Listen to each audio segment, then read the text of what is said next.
the Board of Supervisors to order. Happy St. Patrick's Day, everyone. I love the green. Can I have a roll call, please? Supervisor Giomi? Here. Supervisor White? Here. Supervisor Jones? Present. Supervisor Schutte? Here. Mayor Bagwell? Here. We have a quorum. Thank you so much. We're going to move on to the invocation, and I'm thinking I have someone else here besides the Bruce is here, Henderson, instead of Nick. So if you would give us the invocation, please. Happy St. Patrick's Day. I begin with a quote from Patrick. If I have any worth, it is to live my life for God, so as to teach these peoples, even though some of them still look down on me. Father, we're reminded today of heroes of faith. In the world situation the way it is today, we would ask that such faith lead us, guide us, and comfort us. We pray for our situation in our world. We pray for the conflicts. We pray for all involved. We pray for your help and your wisdom. And we pray, Father, this day that we become strengthened and guided by faith and hope in you. We thank you. We praise you in your precious and holy name. Amen. Thank you so much. I really appreciate that. Stacy, would you do us the honor of leading us in the pledge? I pledge allegiance To the flag of the United States of America and to the republic for which it stands, one nation, under God, indivisible, with liberty and justice for all. Thank you. Okay. We're now on to agenda item number 5, which is our public comment. I did not see anyone signed in, but I'll take one just brief moment to see if anyone missed. Okay, thank you so much. We're now on to agenda item number 6, which is approval of our minutes for February 17th. Does anyone have any corrections? If not, I'll accept a motion, please. I move to approve the Carson City Board of Supervisors meeting minutes of February 17, 2022 as presented. I have a motion and some seconds going quickly. All those in favor, please say aye. Aye. Any opposed, say no. Motion carried unanimously. Thank you. We're now on to one of our fun sections of the agenda is our special presentations, and we're going to start with a Nevada Moves Day. I think is Chris gonna take that one.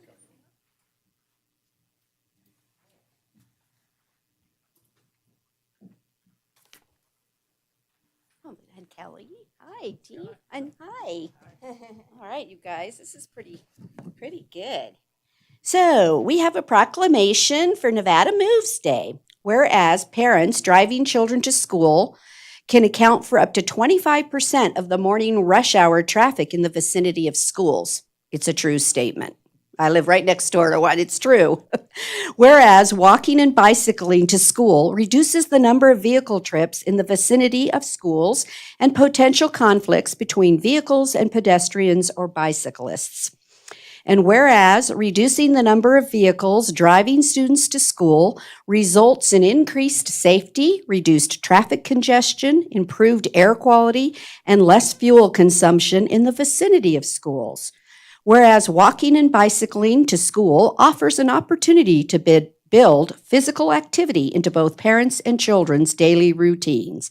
And therefore, I, Lori Bagwell, Mayor of Carson City, Nevada, do hereby proclaim Wednesday, March 23rd, 2022 is Nevada Moves Day in Carson City and encourage citizens to walk or bicycle their children to school while celebrating the benefits of increased safety and health this day and throughout the year. This is pretty good. So, is this, you want to get introduced? Because he took your place, right? All right. Hey everybody, my name's Scott Bohemier. I'm the Western Nevada Safe Routes School Coordinator. I took over for Kelly, so I'll be working hard to make our school zone safe and probably working with some of you out there to get some projects going and just keep making it safe for the kids out there. Do you have some project or good walk planned for that day? Yeah, actually, Nevada Moves Day right now, I have about 3,500 kids signed up throughout Carson City, Lyon County, and Douglas County. And we have 10 schools that are all signed up, and they'll be doing different walking and biking and different activities. One of the schools is actually doing on the hour. The teachers are going to get up and do jumping jacks or different activities with the kids. So, yeah. Yes. Jumping jacks on the hour. It So- would be good for all of us. Yeah, absolutely. So we're pretty happy to have such a good outpouring from the schools so far. And coming up in May, you'll be seeing Bike to School Day and Bike to School Month, where we'll be having a lot more activities to get the kids involved. Well, this sounds wonderful, and thanks for joining our team. So that means, when you come up here, there's a requirement, a picture. Yeah. So you come on in, get in closer. Come on. Anybody get in the picture? We give them just a moment to come right behind us. And I have my green. Get us all in, or do we?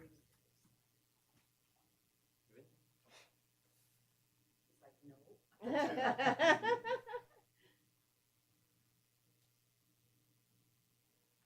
have been good for you to get in the picture for your daughter to show her about being a. Oh, there you go. Okay. Okay, thank you so much. Thank you. Everybody, jumping jacks. Okay, thank you. Okay, I think the next thing on the agenda is the, longevity, right? Yeah. Okay. I thought it was in the right place. Okay, then we're going to do a couple other certificates, which is celebrating the longevity for some of the members. Oops. Okay, so is Jeannie here? Oh, there she is. Can you believe it? 5 years, Jeannie. Feels like a decade. I wasn't going to say that, but it has been a rough few years, hasn't it? The last 2 years have been a ride. Yeah, there you go. Does that mean we can keep you at least 10 more? We can try. Yeah. Yeah, we got to, right? You've done such a wonderful job for the city. We really can't thank you enough. I mean, I know that's a simple paper, but it's really to tell you thank you. Thank you for all you do. When you're married, your 5-year anniversary is wood. That's the traditional gift. Wood? Paper is a form of wood, so we've been married for 5 years. There you go. I love it. Nope, you have to stay because, Okay. you have to do a proverbial picture. A picture. Okay, how about William Cravey, our IT customer support? Bill, come on up. 5 years. You got a little, I don't know, a little wood. I heard that. This is a paper product, so there you go, right? Oh, and thank you for all you do. I know IT is always a challenge, too, to just keep up. That technology changes every minute and a half, and don't leave today without helping me. No, I'm telling you, it changes so fast. Every time my phone updates, I have to learn all over again. So, but thank you for all your hard work. We really appreciate it. Okay, and then, no, she's like, oh no, not happening. You have to do it too. Has to be posterity. Now, this one is 20 years of service. 20 years. All right, Douglas Spiegel, you come on over here. But I just have to talk to you for a moment, I want to talk about your extracurricular activity within the Sheriff's Department. Which one? There's more than the drone? And FTO. And FTO. I want to talk about the drone. So where's your favorite place to fly the drone? Do Anywhere. not say my backyard. Anywhere up in the air. That's Anywhere. You Anywhere. just love doing it. Yeah. And I love the team that we have. They're doing everything from indoor searches, outdoor searches. We're going to be doing traffic reconstruction pretty soon, live stream. So it's going in the right direction. Sounds like we have him for at least 20 more years because we gave him a good toy, right? So he has a drone. You're not going to wreck it? Sorry, I just want to mention that, that they tend to You know, if you're not flying right, There's a Phoenix on our drone now, so it's round 2. it's round 2. So I heard that. It is on the record that he will not damage it. He'll leave that to a team member. I know what he's going to say. Well, I just want to tell you again, 20 years, what a great job. Each and every one of you are important to our organization, and I really can't thank you enough. So now it's also anyone that wants to join with family or support, because it is picture time. Thank you.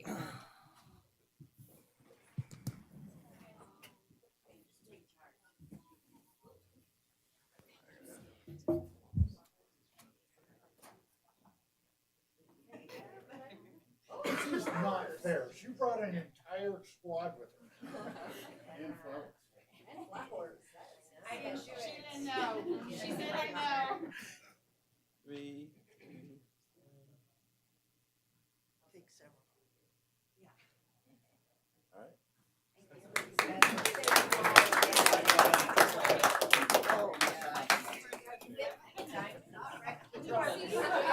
I know they're not $100. Yeah. I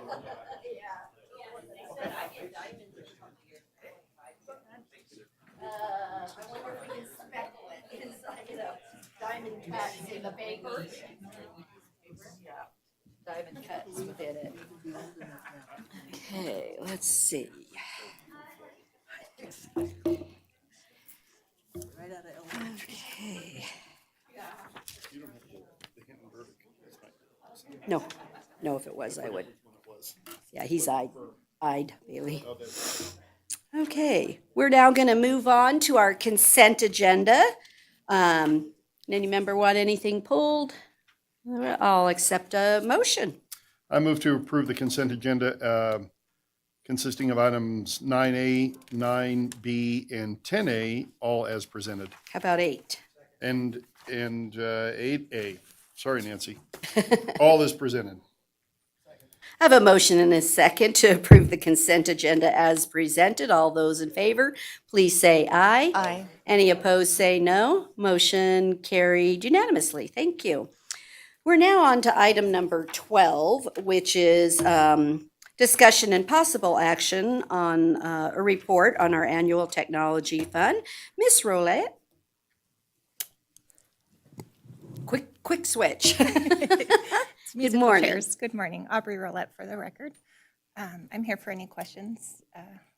Yeah, and anybody in the public, any questions anybody has on this one? I don't think we're actually, is this one, we have to required action because it's a statutory one, right? So I'll accept a motion for, I move to accept the report and proposal for expenditures as presented. I second. I have a motion and a second for approval of the report and expenditures. All those in favor say aye. Aye. Any opposed, say no. Motion carried unanimously. We were way too easy on you. We have to rethink our method. Okay, we're going to move on to agenda item number 13A, which is discussion and presentation on the Carson City Juvenile Detention Center Needs Assessment. Ms. Bannister, are you going to present? And team?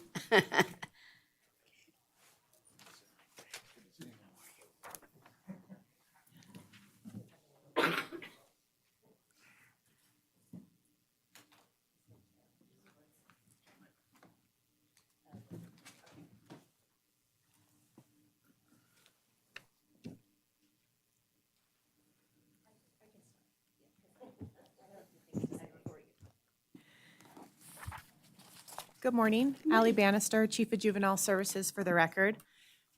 Nancy's going to help us pull up the PowerPoint. But with that being said, before we get into the PowerPoint, thank you so much for having us today. Here with me today, I have Max from H&K Architects and our detention facility manager, Frank Moynihan, who's been a big part of this facility needs assessment. The purpose of us being here today is to present the information that was discovered by the facility needs assessment that was conducted in 2021 by H&K Architects on the Murphy Bernardini Detention Center. The presentation will provide an overall summary for all of you of the study's findings to include an overview of the existing facility deficiencies, and current and future needs. It will also address the potential construction schedule and construction cost with the project. Before I turn it over to Max, I would like to provide a brief history of the building and overview of what got us to this point.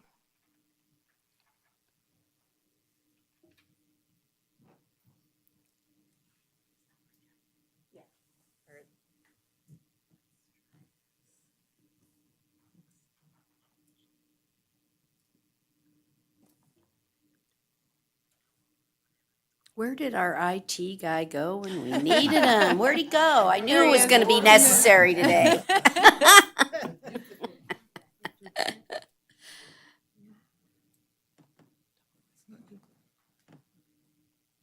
There we go.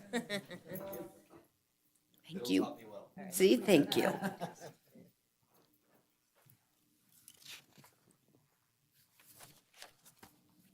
Perfect. Okay, so the history. I just put in, before I let Max talk, and he has all the great information to give us, but I just wanted to provide you with the history and just kind of bring everybody together to understand like how we got here. So the history of the Murphy Bernardini Detention Center, it was opened in 1979. And in 1979, the population was roughly around 32,000. It was designed as a temporary detention facility for the juvenile offenders. And when the facility was designed, it was designed with two wings, a boys' wing and a girls' wing. And the boys' wing had 12 rooms and the girls' wing had 6 rooms. During this time when the facility was constructed, youth could be doubled up in their rooms. So the bed capacity was much larger than it is today. And I'll get into the reason why it's a little bit smaller today. At this time, the facility met the needs of the department and the needs of the community that it was serving.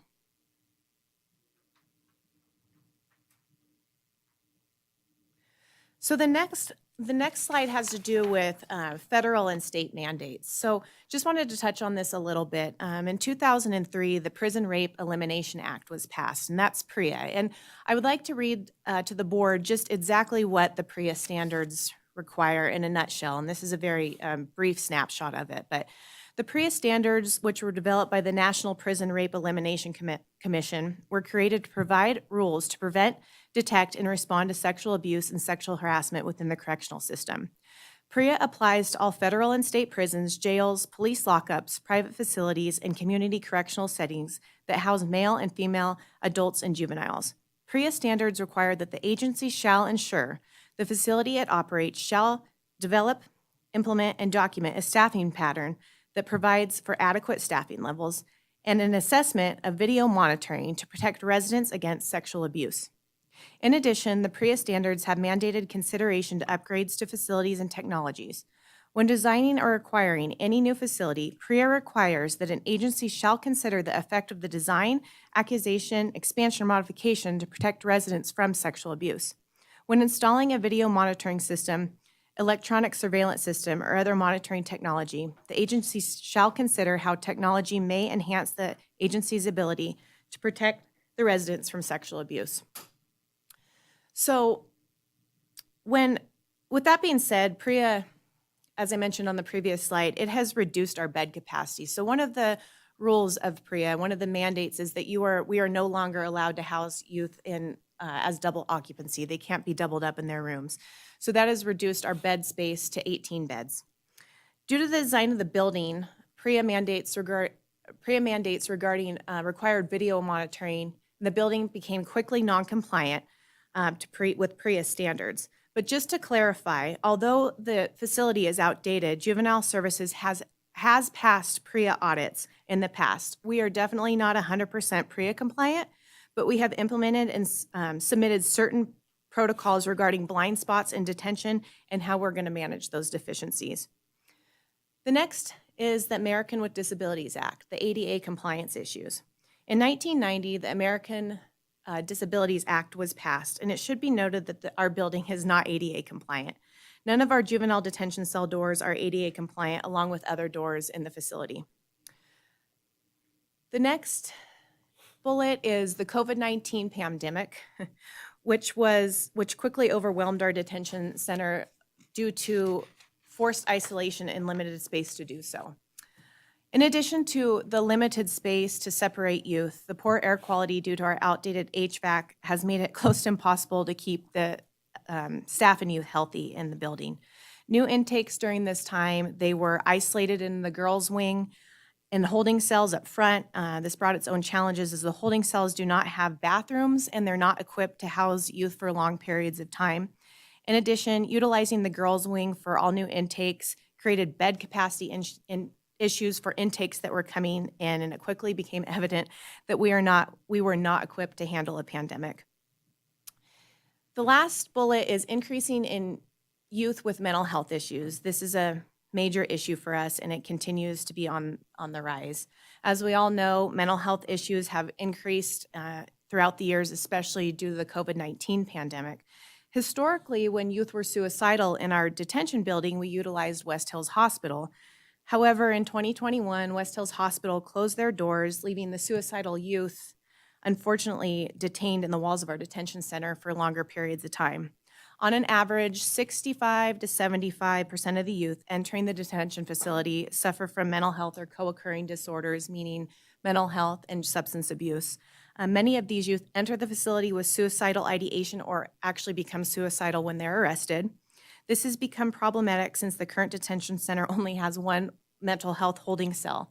We only have one padded room for youth. And this has brought a lot of challenges for us because we, on occasion, more than probably on occasion, we have multiple suicidal youth at a time with limited capacity to hold them in only one padded cell. So the next slide has to do with future. As of 2019, the estimated population of Carson City was roughly around 57,000. And according to the Economic Planning Indicators Committee, they estimate an 8.6% growth in the region by 2023. And if this is correct, Carson City's population will have doubled in size since the building initially opened in 1979. It is anticipated that mental health numbers will continue to increase in detention with little capacity to house these youth. I think as of 2 weeks ago, at one point, 100% of our youth that were housed in our facility had one or more mental health issues. So we are definitely seeing an increase in the mental health youth that come into our facility. It is anticipated that the state will also require youth who have been certified as adults to be housed in a facility with no way of separating the youth. So as it stands right now, when a youth is certified as an adult and they go through the court process, we are allowed to transfer them to the jail. The state is really pushing for those adult certified youth to remain detained in a juvenile facility in the state of Nevada. Although this bill did not pass last legislative year, it will only be a matter of time before it's a mandate. And this would require that we separate the regular delinquent youth from the adult certification cases. In the infrastructure of the current building, definitely we could not do that. So that would be very problematic for us. In conclusion, reconstructing this building would provide enhanced services to include, but not limited to, increased detention bed capacity, increased and more functional operations related to mental health and pandemic challenges, and compliance with federal and state standards. So I know that was a lot. With that being said, I would like to turn it over to Max, as he is the expert in all of this. Thanks, Allie. I don't know about expert, but appreciate the time to. Would you put your name on the record? Sorry. I will do that. Sorry, Ms. Matt. Warren's got to have it. I understand. Thank I you. should have done that. Max Hirschenau, HK Architects. So appreciate your time. I'm just going to kind of take a quick flight through our document, show you some of the slides, and talk about some of our findings. I think Allie's intro was really excellent, and I think highlights the need for the needs assessment, which the city was, absolutely, I think, visionary in doing. We were responsible for the needs assessment, but I do want to say that it was a hugely collaborative effort. The staff, we talked to detention, probation, and courts extensively, and your city staff are saints, and they do wonderful work. So it was a privilege for us to do it. So the first slide is just a really quick overview. Obviously, I think Allie mentioned all the big points. I think the real benefit to this was allowing us to look at the operations and the facility itself, before we got into detailed design. So this is a 30,000 foot level, in some cases 60,000 foot. But we did look at the current facility. We're going to talk a little bit about that. As I mentioned, detention, probation, and the first judicial court. So very holistic and very comprehensive, I think, in terms of what we looked at. This is the site. Okay, sorry, I'm not familiar with. So you're seeing, this is the site from above, obviously. 5th Street on the left, South Salomon on the north. The existing building with parking coming off of 5th Street. An interesting neighbor to the facility is the water treatment building, which is to the bottom, to the west, and the treatment tank. There's an access road that goes along the west side, the bottom, the large grass area, has ropes course, rec yard, a little park course, a little garden. And then to the right or the south is the juvenile probation building. So again, just to kind of set you up for what we're going to talk about. Again, this is an aerial, and everything within the red dashed line was a part of the project. We did not just look at the building, the juvenile justice building. We looked at the entire site. And I will just point out to the lower right is the city well, which is also used as parking for probation staff vehicles and city vehicles. So it is an important part of the complex.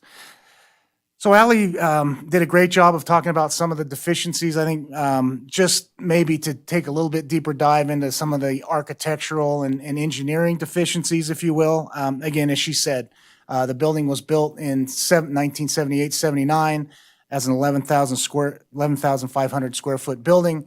Population's doubled. She talked about that. And capacity of the building in terms of detainees has actually been reduced, cut in half. The water treatment building is a part of the site. It's actually used by CASA and the detention for some equipment storage for some of their outreach programs. There's some talk that the water treatment processes are going to need to expand into the area that detention uses. So we do talk about that a little bit. It's a lot of building systems that are, 40 years old. The HVAC system is really past its useful life, tough to get parts, very tough for Public Works to maintain it. There is no fire sprinkler system. That's a deficiency now. It wasn't required when it was built, so it is grandfathered in, but I think you have a public facility without a fire sprinkler system. And as you'd expect with a building that's over 40 years old, electrical systems are deficient. There were no computers in 1978, or very few in the public realm, let's say. So low on infrastructure. The city's done a wonderful job of trying to Band-Aid it, but it's tough. I think it's just in tough shape as a contemporary facility. So I think maybe next slide. So we've got some photographs here, and I think we'll just really big overview on some of the operational deficiencies. Ally brought up, originally it was designed for male and female, girls and boys. And there's only 2 units, as she said. Very difficult right now to separate out mental health. If a youth is acting out, that's tough. They only have one, what might be called a timeout room, a safe room that's padded. Big issues with ADA, big issues with PREA. So I think the detention side, and some of these photographs, just upper left is one of the cells, one of the rooms. It has a combination sink and toilet, which is, a pretty standard correctional component, but it's not ADA. It doesn't meet ADA, so you'd have to change that out. Upper right photo is one of the intake rooms, very small, packed. You can see file cabinets, just really compromised in terms of space. The open showers, middle right, the open showers like that are very problematic for PREA. They also don't meet ADA. And then just kind of circling around clockwise, the lobby for the main lobby off of the court is, small as it started. And obviously security equipment is needed, so it's really compromised that. The control room was built, again, without the need for surveillance equipment. And the middle left is just a very interesting picture, I think. That's a day room. It's actually the girls' day room. And it's doing numerous functions. Ping pong table, a TV, a library, some storage. in a perfect world, each of these functions has its own place. And I think again, just due to the age and the size and lacking some of the spaces, it's all been combined into one. So I think, a lot of challenges. Some of them I think are operational deficiencies. Others are architectural and certainly compliance. And this goes for the court as well. The courtroom's undersized. There's some issues with acoustics. You can basically hear what's going on in the courtroom, in the holding room next door. And I think juvenile probation is also at capacity and has some operational and design challenges as well. So I think, a lot of issues. Does the building still continue to operate? Sure. But I think, as we look forward into the future for Carson City, I think a lot of deficiencies that we noted.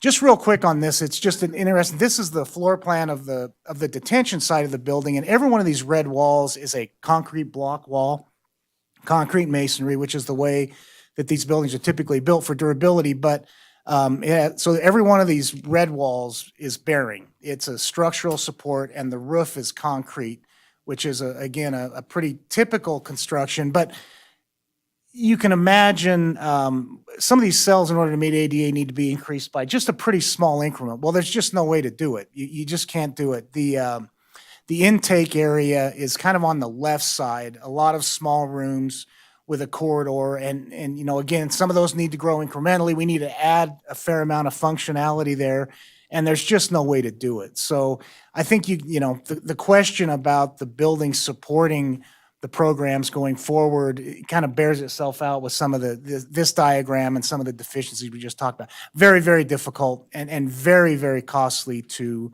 remodel and add to. Could you do it? Sure. I think, enough time, enough money, you can do just about anything, but I think really challenging in terms of the reality of it. So this is our phase 1 site plan. We've developed 2 phases, and a lot of that is just to allow the city to, incrementally grow and not look at the project as just one big project. So again, thinking back to the aerial and from right to left, probation, the area within the red box is our phase 1, which is a new detention component. The existing building would remain in operation for courts. And we would propose to move detention out into this new building, and we could backfeed some components into the old detention. There's what we're calling a connector building to get folks back and forth between the courts portion and the detention portion. But again, the area within the red box is a new detention facility that we'll talk about here next. So this is the floor plan. Lots of space, very comprehensive. And again, this was, we didn't just come rolling in with this diagram. This is built with a huge, huge effort in terms of the city staff and our planning team working together. And I think it's, it leans into a lot of the deficiencies we talked about, a lot of the issues that Allie brought up. It really looks to solve a lot of those. So generally speaking, organizationally on the right, the blue area is a public area, which is lacking right now in terms of a public lobby, a screening area, dedicated screening area, some classrooms which could be used for public or staff purposes. There's a little transition area just to the left of the blue, visiting. Again, we don't really have dedicated visiting right now. And that's a huge, huge component of both therapy and, engaging families. So we are creating a new, a dedicated visiting area. As you work your way back, we have 3 wings instead of 2, and we've modulated those into 10, 6, and 6. So it speaks to exactly what Allie was talking about in terms of being able to carve out, a youth with an illness or a mental health issue, suicidal. The staff's going to be much better able to handle the different types of individuals in the population, both male and female, and the wide range of people they see. There's a dedicated day room. The control area is in the middle of that 3-unit pod. A new intake area, obviously with more holding, a better police area, and then as we work our way, that's kind of in the lower center, and then as we work our way to the left, the support part of the facility, medical, dedicated medical, which again, we don't have, and some of the mechanical, electrical, classroom, kitchen, multi-purpose. So it's a really robust program. It's about 26,900 square feet, so significantly bigger than the detention component now, but I think it's where the city needs to go. So that's our phase one. Also, as a part of this, just real briefly, as we said, the juvenile probation building is also at capacity, over capacity really. So we have a two-phase approach to that. In the lower diagram, the lighter pink color is our phase one. It adds a conference room, some offices, some dedicated staff restrooms. The existing restrooms are both staff and public, which has its set of challenges, but also like for a drug test, if they want to do a drug test, you got to go in, manage the restroom, close it off, do the drug test, come back out. She's nodding. It probably happens, I'm sure it happens every day. So just a challenge, an operational challenge. So we have, again, I think in looking at it holistically, this is not just about the detention center, it's really about all of the departments. So two relatively small additions there, but they certainly need it. So this is phase two. So we've already talked about phase one on the right, the detention. The phase two would propose to tear down the existing building. So we would move courts out. There would have to be, some method of handling the courts while this building is built, but certainly not insurmountable. I think the city has a wonderful court facility here downtown, and I think there's ways to manage that. But I think, so we would, the detention would remain in place, and we would build the new court, and it also has a small component that completes the detention part of the project. New parking, better secure staff parking, more organized, maybe a little bit better organized public parking, a secure Sally port for the adult transfers that come over. I think one of the thoughts is that we actually, and we'll see it in the floor plan here in a minute, there's two courtrooms. So there's the ability to handle juvenile courts and also some other types of court proceedings that might want to come from downtown. So again, just a real quick view of the floor plan on the right is the kind of completion of the detention. Phase one doesn't provide every space that we'd like to have. So the big square there is a gymnasium, basically half-court basketball, volleyball, the ability to, put mats down and have a nice full recreation program. And then the blue to the left is what we're, generally saying is the courts. Right in the middle is a courtroom. We are basing these on the city courthouse courtrooms, which I think work really well. So courts, separate holding for the transfers that might come from the city jail, and the juveniles are in green, and then all of the support spaces, many of which the court doesn't have now. Good space for the clerks, judges' chambers. I think an important component at the bottom is a nice public lobby with spaces for consultation, whether it's, legal teams. We have a family room, lactation room. So again, I think we're trying to look at a 21st century facility here that has all the components that are needed to really, handle efficiently and compassionately the proceedings. Second floor is pretty much the same as the first. Again, it's zoned so that we can separate the youth from the adults. It's a second courtroom to give flexibility in how the proceedings, need to happen, and court schedules and that. So that's the facility. Everybody always obviously wants to know about cost, and that was a big part of our report. We did look at a couple different options. Option one starts design next year. I think part of the thinking was that we would, maybe the project would be discussed during this fiscal year, and the thought was that perhaps it would start next year. If these can be accelerated, I think it's probably only to the better for cost. Things don't get cheaper as you go along, they get more expensive, right? So this assumes an August 23rd design start and an occupancy of phase one of October 2023. 26. So, about a 3-year project. Phase one, $15 million, $15,421,000 specifically. So that has been inflated to from today's dollars to look forward and respond to this schedule. Option 2 starts a year later, and you'll see there's an uptick of I think about 3%. So there is that inflation escalation that will happen. So I think depending on schedule, the numbers can certainly change, but one of the things we want to do is present a couple different options in terms of how the project might go forward.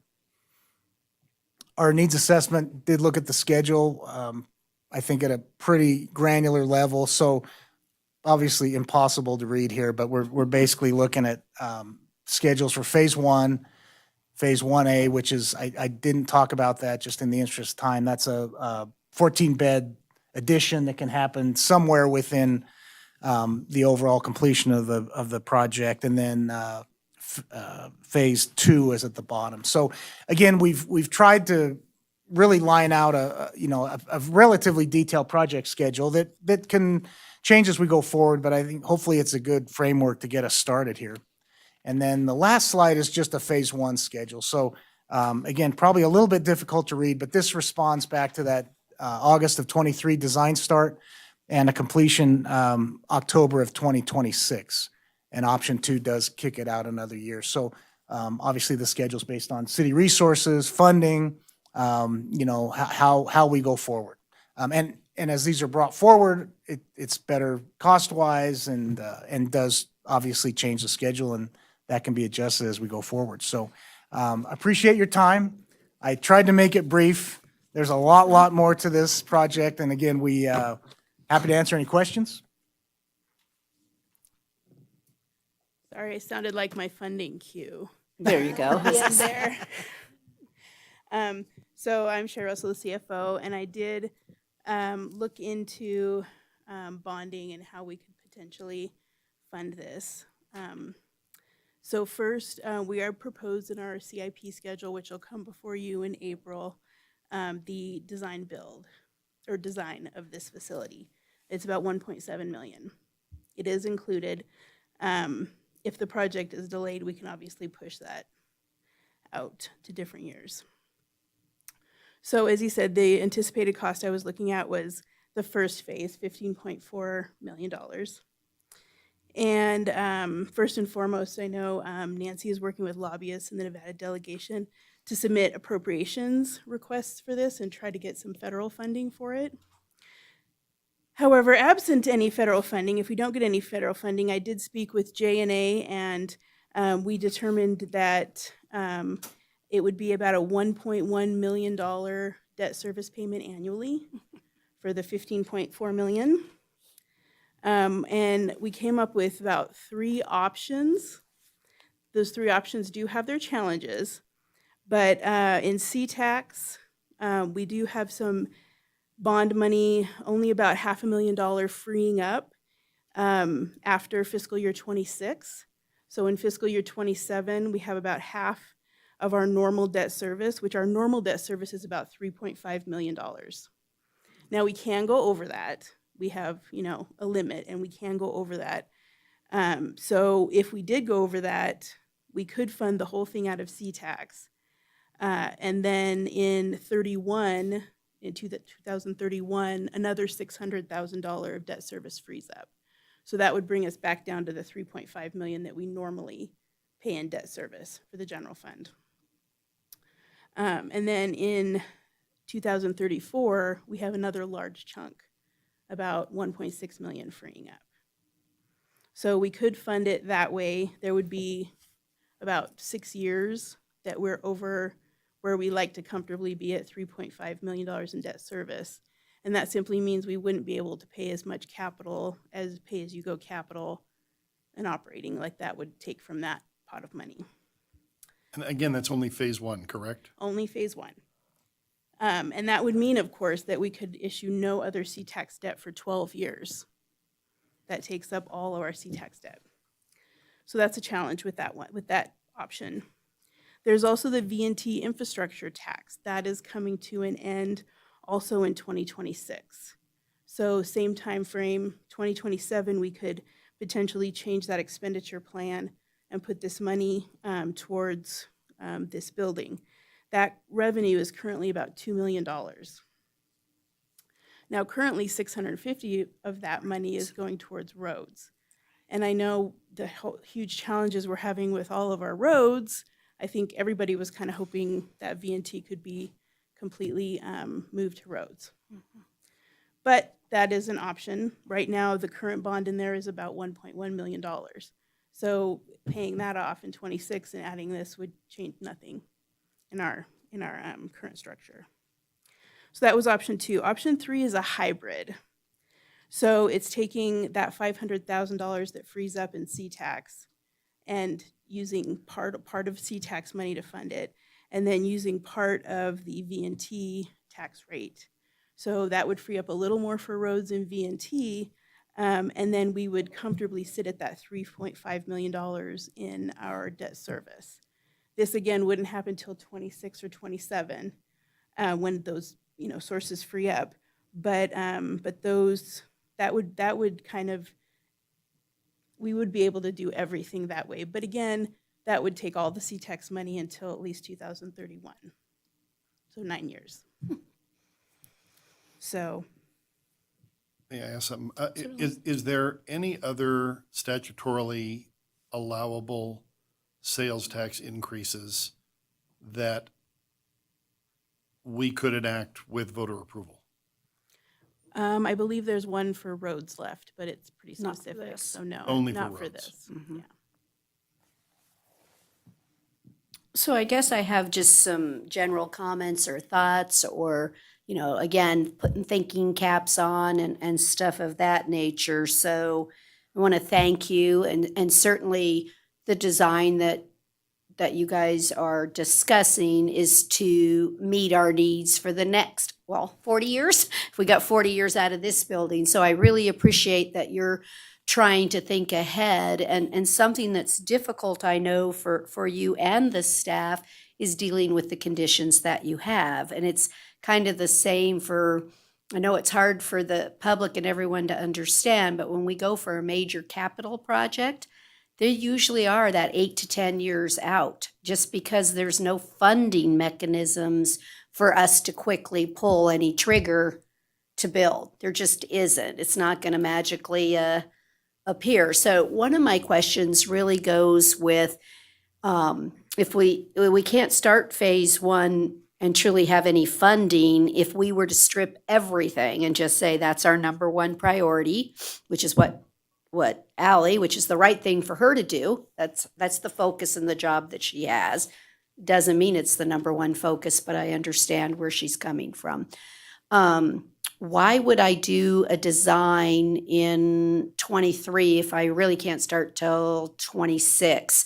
I'm concerned that more laws pass and other activities, if legislation comes in, we may be able to get, if they're going to keep the adjudicated adult child in juvenile instead of the adult facility, that may come with some money. I have to imagine the reason that it didn't pass is every juvenile facility in Nevada said, there's no way we could even comply. You'd make us out of compliance if it passed. So part of my question goes, why would I even fund design this year? Click the open file. Nancy's having fun. IT, I told you it was an IT kind of day. But I really am looking for our best practice at the same time, right? Because we have to balance the entire city needs. So this design was done with, right, a 40-year, a best practice for everything. So I don't want to call it a Cadillac, but I really need to understand, is there any scoping or anything we could do to make it better, but not so costly?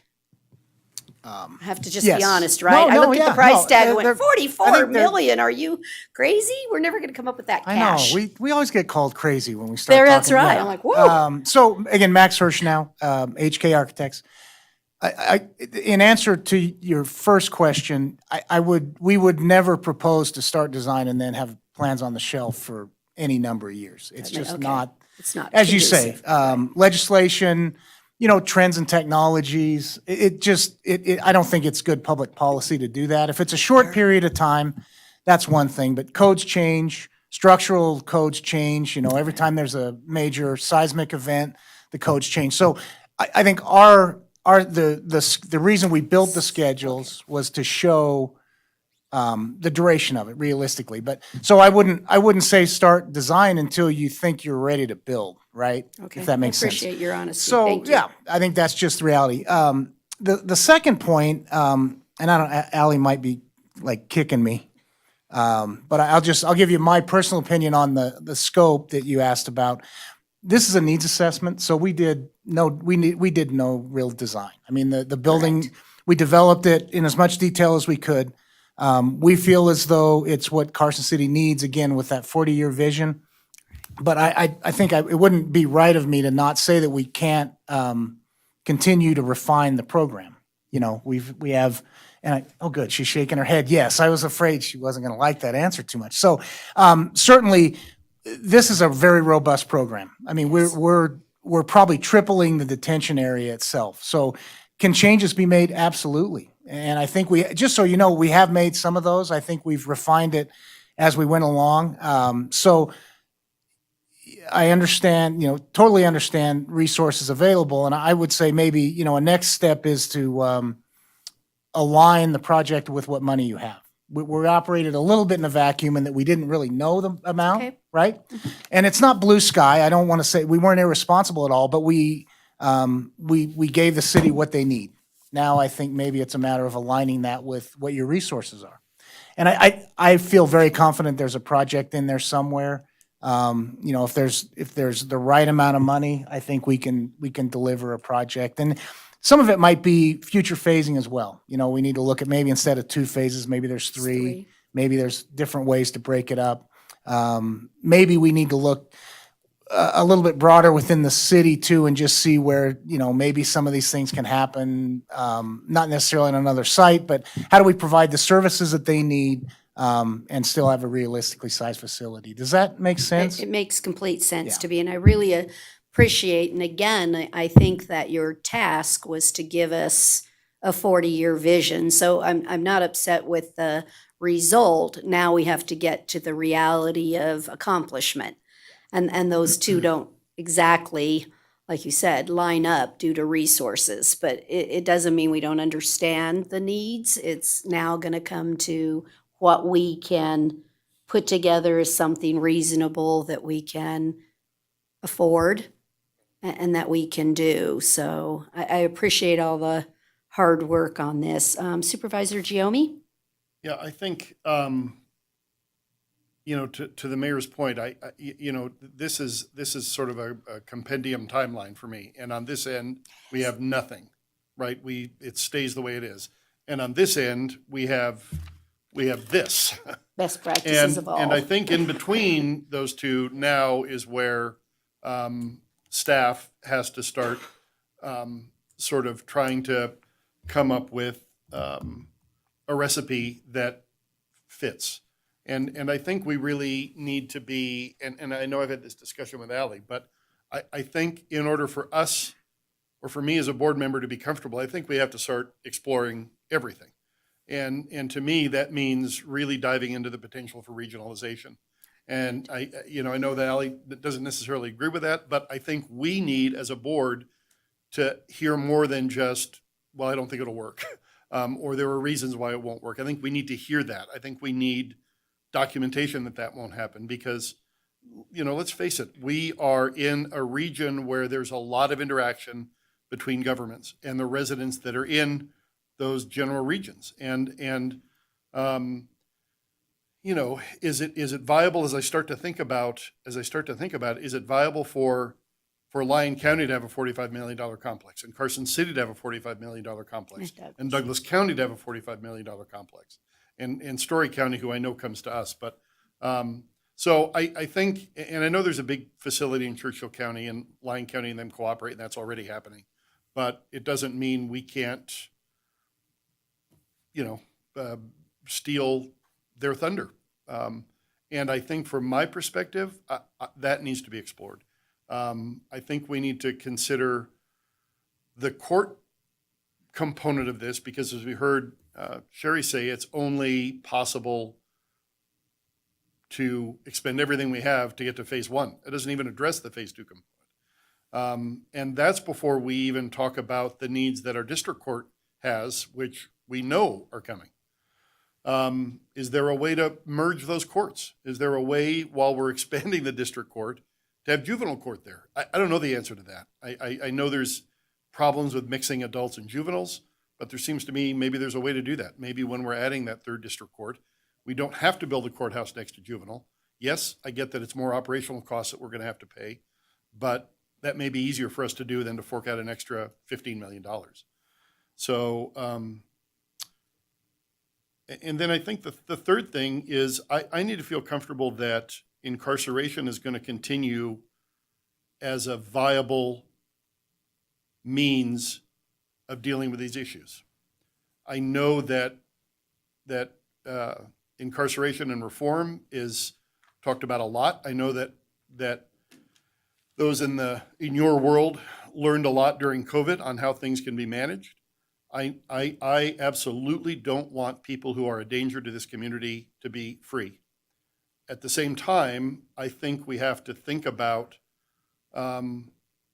ways to not burden the taxpayers to incarcerate people that don't need to be incarcerated.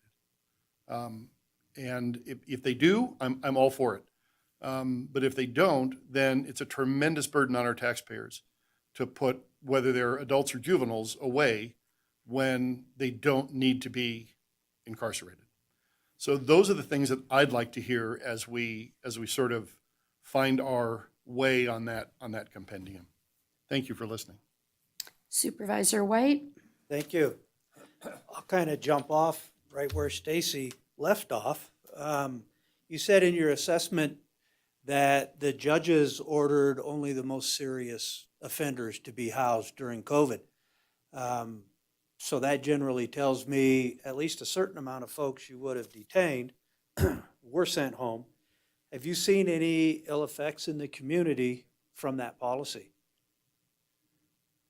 I think it's too soon to tell, really, but I have seen, as soon as we opened our facility back up entirely, we saw our numbers increase significantly with actually really serious youth again in our system. I think this morning we're sitting at 12 youth, and I would say that every single one of them would need to be detained at this point because of the seriousness and nature of the charges. So that's a really tough question to answer.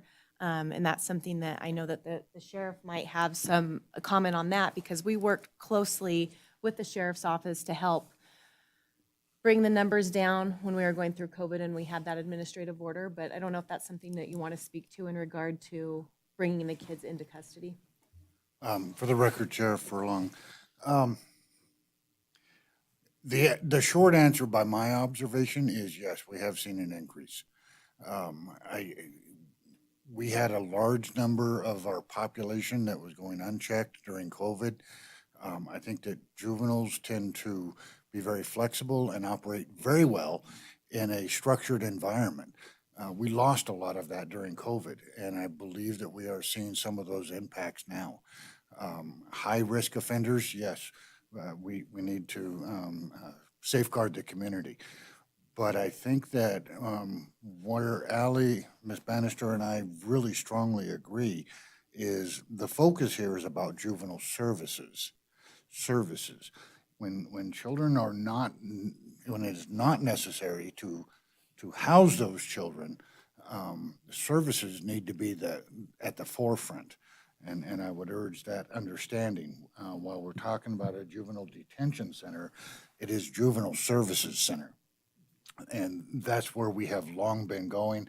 The city has long been engaged in alternative methods to dealing with those people that have experienced some sort of a crisis in their lives, and been processed through alternative courts. But even still, those services have to be supported by an infrastructure that provides for that. Short answer is yes, we are seeing a spike in contact with juveniles that I attribute directly to the period of the COVID crisis. So if we take COVID out of the equation, does at least a partial amount of that order issued by the judges make sense?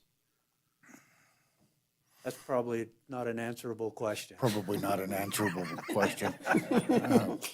Now that he said it out loud, he knows. He's like, You know, okay, Who knows scratch what COVID that. would or wouldn't have done? Right. I think Scratch it's well that. accepted across the country. We're seeing increases in crime at lower age levels, and very serious ones, very, very serious. And incarceration cannot always be the answer. We need to work with these kids and these families, and I think that that's one thing that I've just relished coming up here and pushing the microphone. When I speak to you, yes, I'm the sheriff, and I speak from Allie's and I's responsibilities. But I've also worked with juvenile, and I'm a proud parent and grandparent. I've worked with juvenile through their services. And we need better infrastructure to provide for those services. Well, there's no doubt, when I have visited the juvenile facility there, there's problems with traffic flow, confidentiality. I mean, you laid it all out in the assessment. Where I'm having troubles with this plan is the expansion without what I would consider good data to support the expansion. And you sent me quite a bit of stuff. And I do realize the last 2 years, again, COVID, having current reliable data is pretty difficult. So I'm just curious, you noted in there that it costs about $350 a day to house the juveniles elsewhere. Do you have a sense, how much do we spend every year sending kids somewhere else because we're past capacity? So that is a tough question to answer because of COVID as well. Prior to COVID, our numbers were increasing rapidly. We were utilizing other facilities to house youth at $350 a day. And mind you, we're not just at capacity when it's 18 kids. We could potentially be at capacity when we have 12 boys in the program and nowhere else to place the boys. So that has, If you have a girl. if we have a Right. girl. If you have one girl, Yes, if we right. have one girl, it messes it all Right, up, right? right, So, right. but if we don't have a girl, then we have the option of Right. putting the boys over in the girls' wing. But Right. it's Right. very complicated. Right. But we have utilized other facilities in the past at $350 a day. To give you an exact number, I can't give you that off the top of my head, but it has happened in the past. I have not seen it happen since COVID, though. Okay. Probably another hard question. In 2022, how many days have you actually been over capacity? And can you separate that out from the male side or the female side? So like in 2019, you sent me average daily population per month. Well, that's daily population, and you did break that out, male and female, but how many days, either side, female or male, have we been over capacity in 22? And Frank, correct me if I'm wrong, but for 2022, so far this year, we have not been over capacity Okay. On either side? on either side. Okay. It's going to ebb and flow, right? That's it for me. Thank you. Supervisor Jones? You know, at one time, our juvenile center was kind of the rose of the thorn, thorn of the rose. Yeah, there you It go. was looked State at of the as art, a yeah. regional facility. It was first class. So And over the years, we've allowed it to just kind of gradually, I think, go to hell in some respects. Some of the things that concern me, there's no alarm system, sprinkler system. And I understand that when it was built, it wasn't required, but I think it's a necessity now. It's an old building, and we either have to decide to put a lot of money into it, and we're gonna have to expand. We're gonna have to add some padded cells, et cetera. Or we're gonna, and someday OSHA is gonna inspect us, and I bet they'd close us if they do. So I think we have to, I don't think we can delay it 4 or 5 years while we do our studies. I agree with Stacy. The opportunity for a regional facility probably is a good thing to study. But we've got some things we have to immediately correct, I believe. Thank you. Supervisor Shooty? Thank you. Having worked at juvenile probation, I absolutely see a need for expansion, especially in light of the new requirements and new rules of housing. Back when I worked at juvie, that was back in the day when kids could be doubled up and frequently would be.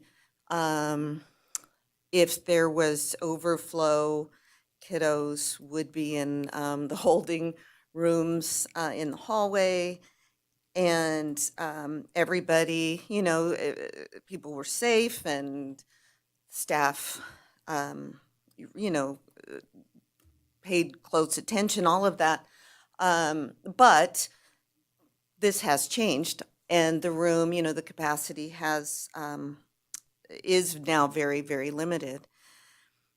What I'm a little, what I think is really important as we move forward is really being thoughtful about how to move forward and the design, and really think about the changes as they are influenced by length of stay, as they are influenced by the trends of criminal activity, and also, with more girls getting into the system, that's something to consider.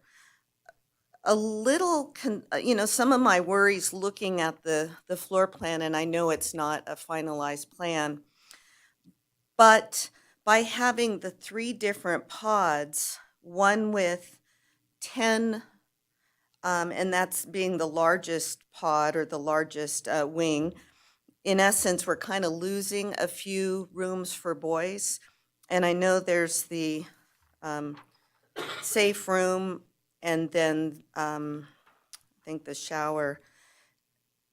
I would like to see in the process that those wings actually, from the start, be able to house more or have more cells. And then that third wing perhaps be smaller, because I see a third wing as the variable wing. So if you had juveniles who were certified as adults who are now being held, or by law will need to stay at the juvenile facility, that they really do have their own area, but you don't want to have all these empty rooms. So I think that reimagining the layout would be really useful.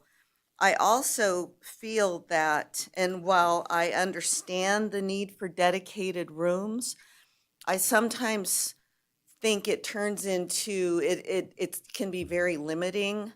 And so I would really like to suggest, as we move forward with plans, with actually fewer dedicated rooms and more rooms that can be multi-purpose, so that there's that flexibility as the needs change or as requirements come through the state, that we are able to accommodate easily and efficiently.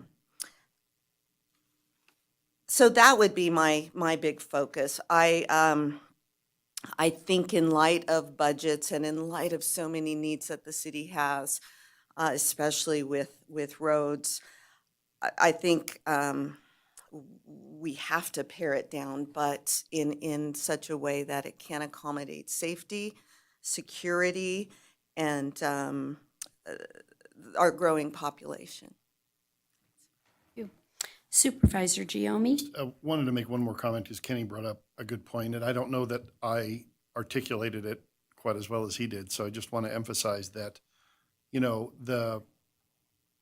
it absolutely, particularly for juveniles, is much more about everything other than just incarceration. And I completely agree with you, and I know Ally has to agree with that, because you can't just hope to make a correction in juveniles by putting behind bars and just saying, I'm done. But I guess my point really ties into what you said, and that is that if we look at the wraparound services, the behavioral health services, the support network, the structure and programs, in my mind, it's a lot cheaper to build facilities to support that than it is to build incarceration facilities. So if we, can and save money by saying, we're not going to have 40 cells, and I know I'm exaggerating, but we're not going to have 40 cells. We're going to have 20 cells, but, we're going to have an office for a behavioral health provider in the building. We're going to have a counselor in the building who helps with education. The company I work for provides services to a program in Clark County, and you may be familiar with it, where first-time offenders, nonviolent first-time offenders, juvenile offenders, can be brought by any Las Vegas officer, Metro, North Las Vegas. Do you want to mention the name of it?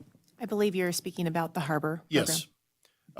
And so the program is fantastic. It brings, it housed within one building are representatives from the school district, juvenile services, behavioral health services, regular health services. And so these offenders get brought into the program, and as long as they're not a repeat offender and it isn't a violent issue, they never get incarcerated. And that's being done in a building that's very much like this building, that's not much bigger than maybe twice the size of this room, with office cubicles and a couple of counseling centers. And it really is a fantastic program, because any deputy, any officer in the street can make that decision on the fly. They don't have to get approval. They don't have to go to court. And it's been a very successful program. And, I don't know that we can muster those resources on our own. But again, I go back to that regional approach, because as you and I have talked, Sheriff, we are a hub. Carson City is a hub. And because we're a hub, we have more services than the 3 rural counties surrounding us. And because of that, we bear a lot of that burden. And I want to make sure, there's really no way for us to force those counties to help us. But I just think if we think in terms of that regional approach, and we think in terms of improving outcomes for juveniles, I can't help but think those counties are going to want to cooperate in some form or fashion. And maybe it isn't to help us build a building, but maybe it's to stock some key staff that can help.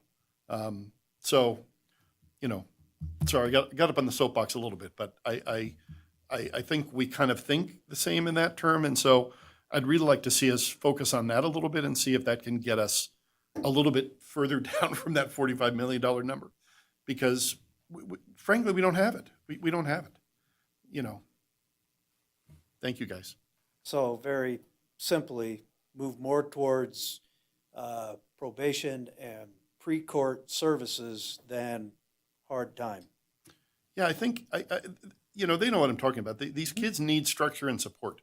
In a lot of cases, they're not getting it in their home environment. And so they need it to be provided to them in some form or fashion. And if we can provide those services, I think it's a better chance of, I don't know the stats from that Harbors program in Vegas, but I can't imagine that it's failing. I think it's, I've seen some really emotional things happen in that office when I've been there, between family members who have a breakthrough, whose kids realize that they've got an opportunity. It almost gets me emotional. It's really incredible. So one of the questions I noticed on your phasing, and maybe that's what we're all getting to here, is why you selected the phases in the order instead of doing the programming section. So why the detention side first versus the services side? Do we have a rationale for method? Is it space, and so it's just conducive for building purposes? I Or think The best, Ally Bannister for the record, I think the best answer to that is due to the current infrastructure of the detention building and the issues that we're seeing with compliance issues as far as ADA and PREA and just the overall infrastructure of the building. And I think that that was why it's a priority. To speak to Supervisor Giomi's comments about the harbor program, that is my dream program. I would love to have a harbor program over a detention center any day, and I think that that's a great idea. We've actually discussed it, the sheriff and I have in the past. But the reason why we're bringing detention up is because the infrastructure of the building right now is just so poor, and it worries me from a liability standpoint for the city keeping us in that position without bringing the issues to your attention to make you aware of it. But again, programming and keeping kids out of custody is priority of all of us, and that's why we're all in the profession. So, but does that answer your question? So I just think in general, hopefully we've given you a lot of thought process here, and I think we've been fairly honest with you that I don't see us being able monetarily to pull this trigger if we, and I assure you that I've been doing briefings with the delegation staff, and I have put this on the radar to request funding. So I'm going to say this in a different light. So unless someone else helps us along the way with some funding, because you could get a piece of legislation that we get an allocation because they do pass the adult certification of a juvenile, and they may put money with that, then that would change things. But I just can't see that we're ready to even go into design yet for for next fiscal year, because we're not going to be able to pull a trigger to bond anything till 2025, which would take every single penny that we have to be able to do it. So I look to maybe spending the next year or two looking at some of these other avenues and other practices that we could help to meet and provide services to the juveniles. So I just put that out as a general thought, that I think you have a board that wants to be responsive and wants to do best practices for our juveniles, but recognizing that potentially what we have before us just isn't quite to the mark that we can accomplish. Like you said, we just frankly do not have 44 million over the next 2 to 3 year, any 3-year span.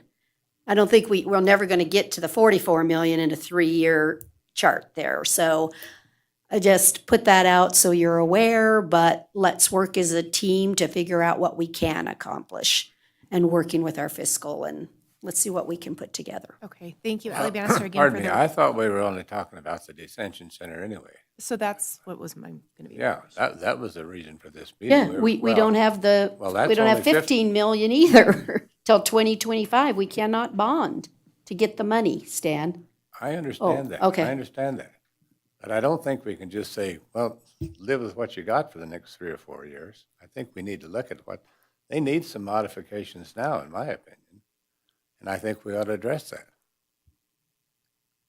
i.e. the sprinkler system, i.e. a padded cell, some of those things. They can if they've got some short-term solutions like a padded cell. Certainly, we're just doing one in the adult side. What did it turn out? 25,000? Something. I'm close. 25? 17? Okay, I was close. Again, I'm not opposed to if you have some mental health issues that need to be resolved. I agree that I wouldn't wait 3 years even for a building, but certainly she can bring those forward in the CIP. That's fine. I'm not, what I'm getting at is I don't see doing a $1.7 million design for what we're seeing before us, because we have other questions and maybe some other alternatives to help reduce those needs, and that's when you can go to design, is when we know where we're going.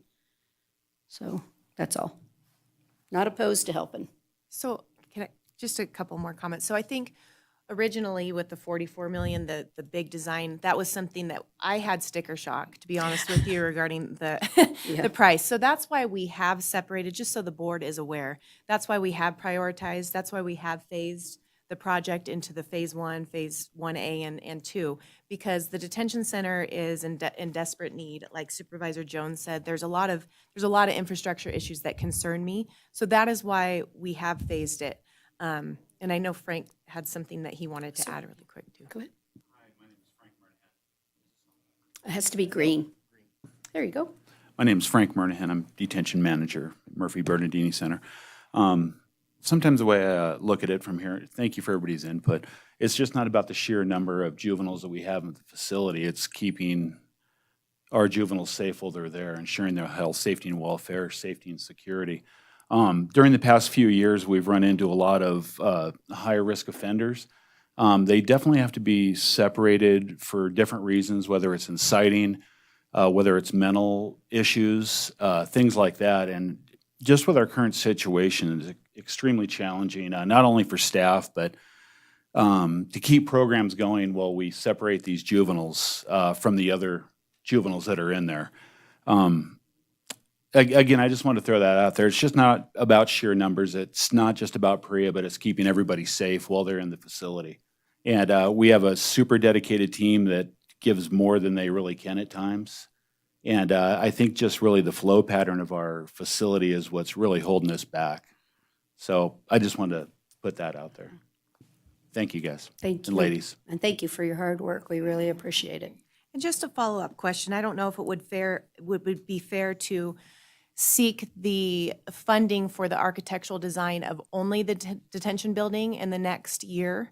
I don't know if that would reduce the cost, Max. Maybe you could answer this. Instead of doing a design for the entire project, if we could narrow it down just for the detention facility and start there. He can answer that question, but Short answer is yes. I think we can certainly do that. I think we probably need to talk a little bit about scope and what that looks like, but sure, yeah, that can certainly be done. again, I just caution you that for me, and I'm not speaking for anyone else, that design to build, to me, needs to be a 1-year mechanism. I think we have watched a lot of our work in public works and things where we get engineer estimates and we do design work and then it sits to a shelf and the costs end up going 25% higher. We end up having to make changes and modifications due to code changes. And so it's not that I don't want to help you progress. I don't want to waste taxpayer dollars on design and have to come back and pay again for the update to match the current code. And so there's nothing worse than doing work that sits on a shelf and never gets used or has to have a update to it and another 25% cost. So again, please recognize I'm in favor of looking at methodologies to help move into the future and where we need to go. It's a matter of figuring out that right path and right timing to accomplish that. Can I also clarify that our last payment on both debts I talked about are in fiscal '26? So we could bond towards the end of '26 with our first Right. payment being in '27. Right. So we wouldn't have the money until '26. Just making sure Yeah, everybody understands like I said, that. yeah. Okay, I think somebody said 25 and I was like, wait, that's too early. No, I'm talking about design in 25 That makes and sense. bonding in 26. That Like I makes said, sense. I really believe, for me, I think they have to be next to each other to have the best practice and best opportunity for that design to be built. That's what I'm after, is I don't want, in comes the bill. Nope, that doesn't meet code. Nope, got to do that anyway. I think those two should be 1 year apart if possible to be the most effective. So, anybody? Oh, I see another Supervisor White. Thank you. As Frank just mentioned, the safety is paramount. If we're having difficulty conjuring up the ability to pay for facilities, perhaps along with the estimated staff increase with the new facilities, would a couple of extra sets of eyeballs in that facility help you with safety as kind of an interim crutch, I guess? Thank you, sir. Frank Murnahan. It could help us, but, you know, at this time, it's more about the separation of the juveniles. Again, the high-risk offenders, juveniles that might be more vulnerable to sexual exploitation, things like that. I mean, it could never hurt having more staff, but right now our issue is just where do we put these kids to separate them, to be in compliance and to keep everybody safe, sir? Okay. Well, oh, saw that. Sorry, one more quick thing. Okay, Just, I because then we're think- going to wrap this yeah, I one up, think, so thank you. I think to Stan's comment and the mayor's comment, I don't think any of us would be opposed to seeing some of those interim things, because for me, I think I need you as a group with Nancy's help to answer those questions that I think we posed before I'm willing to commit to a design. And the real concern I have, which I think you've heard here, is the fact that if we did even just the detention center, we're using up every bit of bonding we have as a city. And as someone who has to be responsible for the entirety of the city, that makes me really nervous. So, thank you. I really, really appreciate you bringing this forward. And again, just for the public that listens, it's hard to understand, but we do need years to do it right and to plan and to put the dollars in place and to be able to do this. And so I know that we wish government could work fast and identify a need and go, yay, we can just deal with it. But it's not. But thank you for the work. And I think you have a great foundation to begin to answer our questions and put together a good plan for our future. So thank you very much. We're going to take just we'll be back at 10:15 and take Duncan Golf next. 10:15? Yeah, is it 10 right now? It's 5 till. Okay, well, That's fine, just asking. 10:15. We're in recess.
Tom Brady came out of retirement. So the one comment I saw on that.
Miss Warren, is the system ready to go? Okay, I'm going to bring the Board of Supervisors back to order. We're now on agenda item number 14A, which is a discussion only, as it's a presentation for Duncan Golf Management Group. Mr. Navarro, thank you for being here today. You want to kick this one off? Yeah, Madam Mayor, thank you very much. For the record, Dave Navarro, Parks Operations Facility Superintendent. Apologize in advance that I didn't wear green today, so. Dan, you're not the only one. Then you have to work Yeah. 25 more years. Yeah. That's your penalty for the, yeah. He's, okay.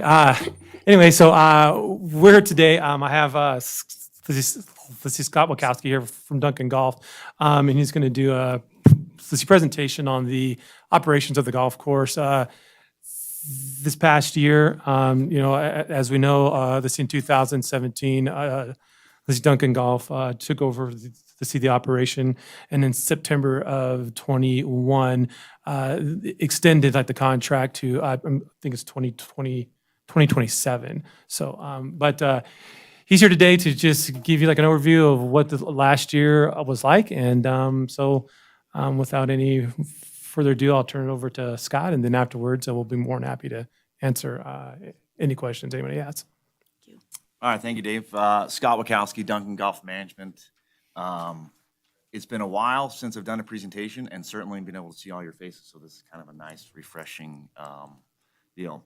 So 2001, so I'm going to talk a little bit about 2001. I'm also going to talk about 2022, now that we're there, and there's some exciting things going on at the golf course.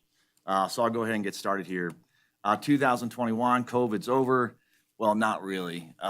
It's hard to remember back then. 2020 for us was a very hard operational year. Employees and all those things. Well, that was still lingering early on in January. And I'll talk throughout this presentation about our challenges, but a lot of successes, but it was hard to get there in 2021. So we had an amazing financial year, but the operations were a struggle from start to finish. We celebrated a record year at Eagle Valley financially, but the operations, again, were a struggle for us. In 2021, I'll talk about the good, and most of the good is financially based. We had record rounds of golf 6 months out of the year with a total of 65,000 rounds, which was a record since we've been at Eagle Valley. Last year, for reference, was 57,000 rounds, and that was a record for us. So we blew that out of the park, and it was a very, very busy year at the golf course. Greens fee revenue was records for 7 months of the year, and we hit all-time highs in green fee revenue for 2021. Members were out there in droves, had 7 months also record rounds for member rounds of golf, and they exceeded rounds for about 1,000 rounds for the year. On all the records that we broke for these 6 and 7 month runs in 2021, we had broke those other months in 2020. So the last 2 years, we've had record-breaking years, and it's been pretty amazing on the financial side. We crested the $2 million mark at Eagle Valley this last year, which is quite a bit higher than what our projections originally were when we did the RFP.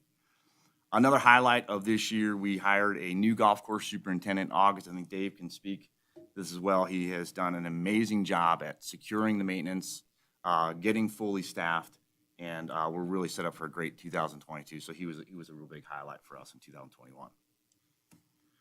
I'll go through the numbers real briefly here. This slide, it's important for us to compare 2021 to 2019 in the simple aspect that 2020, we were closed for 23 days. Restaurant was open, restaurant was closed. So there's a bunch of back and forth. So it's kind of when we analyze the numbers, we refer to 2019 often in our business. So greens fees, 7.5% up from 2020, but 51% up in comparison to 2019, which is a dramatic jump and one of our highest sectors for income. Tournament fees, not really comparable to 2020 because a lot of tournaments were canceled. People weren't traveling, not staying in hotels. But we were 36% up in 2021 versus 2019. And 2022 looks amazing at Eagle Valley. So we're going to have a good tournament year out there. Range fees, pretty flat the last year, but up almost 33% in comparison to 19. Merchandise sales, shockingly, we did really good, and it was a struggle to get merchandise in. Shipments were delayed. We would order things in January, get them in July, and they were supposed to be there in March. So that was And throughout all our facilities, we're moving things around. When we'd run out of one from here to there, we were moving things down to Eagle Valley from other properties. But all in all, very encouraging with the merchandise sales. Membership pass sales, again, another sector that was up in 2021 and 2022. Right now, we've already exceeded our number in 2021, so that's very encouraging.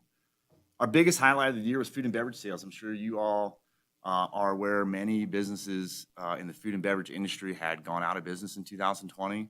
It was a tough year. We have the distinct advantage of being a golf course first and a restaurant second, so it really lended us to be and survive that closure. When we did the budgets for 2021, we weren't sure what was going to be open, closed. It was such a up and down deal in 2020, but 2021 in food and beverage was one of the highlights of the property and was very, very busy. 50 Mile Club at Eagle Valley. This is a program that was started before we got there. We've continued it and hit an all-time high in 2021 with just over 1,700 memberships sold. So the financials, this brief slide here kind of goes where we started in 2018. The property was just under 1.5 million with a slow, steady increase, and then just getting over 2 million in 2021. Significant growth while the pandemic was not very nice to a lot of industries. The golf course business is booming, and Eagle Valley certainly is a benefactor of that. 2021, the challenges. I was going to put the bad here, but I wanted to keep it somewhat positive. We had our third straight year of drought. Even as we start this first quarter in our region, we're about 2 inches behind precipitation. Last year, we had agronomic and atmospheric issues that led to significant turf loss. In 2020, part of the governor's mandates for golf courses that we had single rider out there on the golf courses. Well, single rider lends to a lot more cart traffic on the golf course. When you compile that with record rounds of golf and then historic drought, turf grass really suffered. And it wasn't an economic issue. It was a atmospheric and agronomy issue. So we had some turf loss out there that by the end of fall, we had almost fully recovered, but we still have some lingering effects out there in turf grass, but we're getting back to it. Staffing in 2021, 2020 was a beatdown. 2021 was really a continuation of that. And while it was so hard to get hourly staff to fill the positions to occupy the golf course, the salary folks that had already been filling in were really stressed out by the end of 2021, filling in a lot of roles that they couldn't fill with hourly. So a challenge all the way. I will tell you already right now, a lot more people are applying. So it's a much different year starting 22 than 20 and 21. So we're very optimistic, but that was all the way through the year when most of our departments at Eagle Valley were only at about 70% staff at the highest until October, where we start to lay off for the year. We made a strategic plan to say, hey, let's keep staff on a little longer, get some things that we couldn't get done during the summer done now. And then obviously December hit and that kind of shut everything down because we had an early storm. So staffing was an issue all year. In complete transparency, we didn't meet our expectations for our customers. We were short-staffed. We had hours of operation for food and beverage, for example. There were days where we couldn't operate food and beverage. We had to close the kitchen. We didn't have a cook to come in. We didn't have a backup cook when our cook got COVID. We didn't have someone to maintain the bar. So there were days where we had scheduled 7-day week of operations, and by the middle of summer, we had to limit it to 5 days operations. Merchandise supply chains, we talked a little bit about that earlier, was a constant challenge all year long. We were moving product from one golf course to another, and after every monthly inventory, trying to figure out where everybody was at. So overall, financials were great, but didn't meet our company expectations at Eagle Valley. Inspection report, we talked a little bit, more than a little bit during the last one. I kind of put my word on the line that I would make sure that all those things were taken care of. They were taken care of quite rapidly after this meeting. there was a suggestion that we put on some sort of follow-up, so we added that almost immediately onto this where action required. I know Dave will probably talk a little bit about this later on, but we feel really good about this. This inspection report is a bit of a work in progress as we go through. It's the first one for Eagle Valley that's been done, so we're still working out the kinks of this deal, but we feel like we're in a really good spot for the inspection report. Marketing and golf promotion. So this kind of took a big pause in 2020. We got back on track in 2021. It was hard to promote in 2020 because you weren't sure if you're going to be open, what you could do, what you couldn't do. So we were back out full bore in our marketing golf promotions. Couple highlights, the Fred Alexander Golf Clinic, where we used to host 600 kids. We certainly didn't do that. There were still limitations, but we sold it out and it returned this year, so we're super excited about that. I'll highlight just a couple things that we did. Thirsty Thursday is a beer league at Eagle Valley now. We've done it for pre-pandemic up in Reno. We're getting ready to do it down here. Then obviously the pandemic hit. So we introduced it down at Eagle Valley this last year, and absolutely unbelievable. People really enjoyed it. You go out there where you typically play as a foursome, you went out there and you played as an eightsome. And it's as much about the golf as it is about the socialization. And then it's Thirsty Thursday. So if you like to drink iced tea, you drank a little bit of iced tea. You get the point. Anyway, great program. We'll bring that back this next year. Brought a lot of people together in the late afternoons. We started Oktoberfest at Eagle Valley, and this kind of stemmed from Thirsty Thursdays. It ended, the daylight hours get shorter. People still want to get together, have a golf event. So we did this, had a couple local breweries came out. It was super supported, and we look forward to building on this in the future. This next one, we got back on the television last year. We had a little promotion we called Ring the Bell. This next year, we are doing a par 3 series. We're returning each one of our golf courses into an 18-hole par 3 golf course, where each hole will be worth $10,000 to $25,000. And at the end of the 4 events, we have our final finale at Toyabe, where 50 participants will be able to take one shot for $2 million. That's going to hit the airwaves here in about 2-3 weeks, something like that. We're just in final production of that. We're super excited what that's going to do for Eagle Valley. We're going to sell out the event, anticipate to sell out that event at Eagle Valley, and we're putting a lot behind it for our promotions for this year. Most exciting part about this next year is that we get to really start putting some money back into the golf course. At the renewal of the contract that Dave's talked about earlier, it triggered a capital infusion from not only Duncan Golf Management, but Carson City. We will be focusing on the bunker renovations, which is pretty much our #1 complaint out there. And Carson City will be focusing on the cart path repair. This next slide is just a brief overview of the allocations to the capital account. Duncan Golf Management will be able to put about $120,000 in a capital account that will start taking place this year.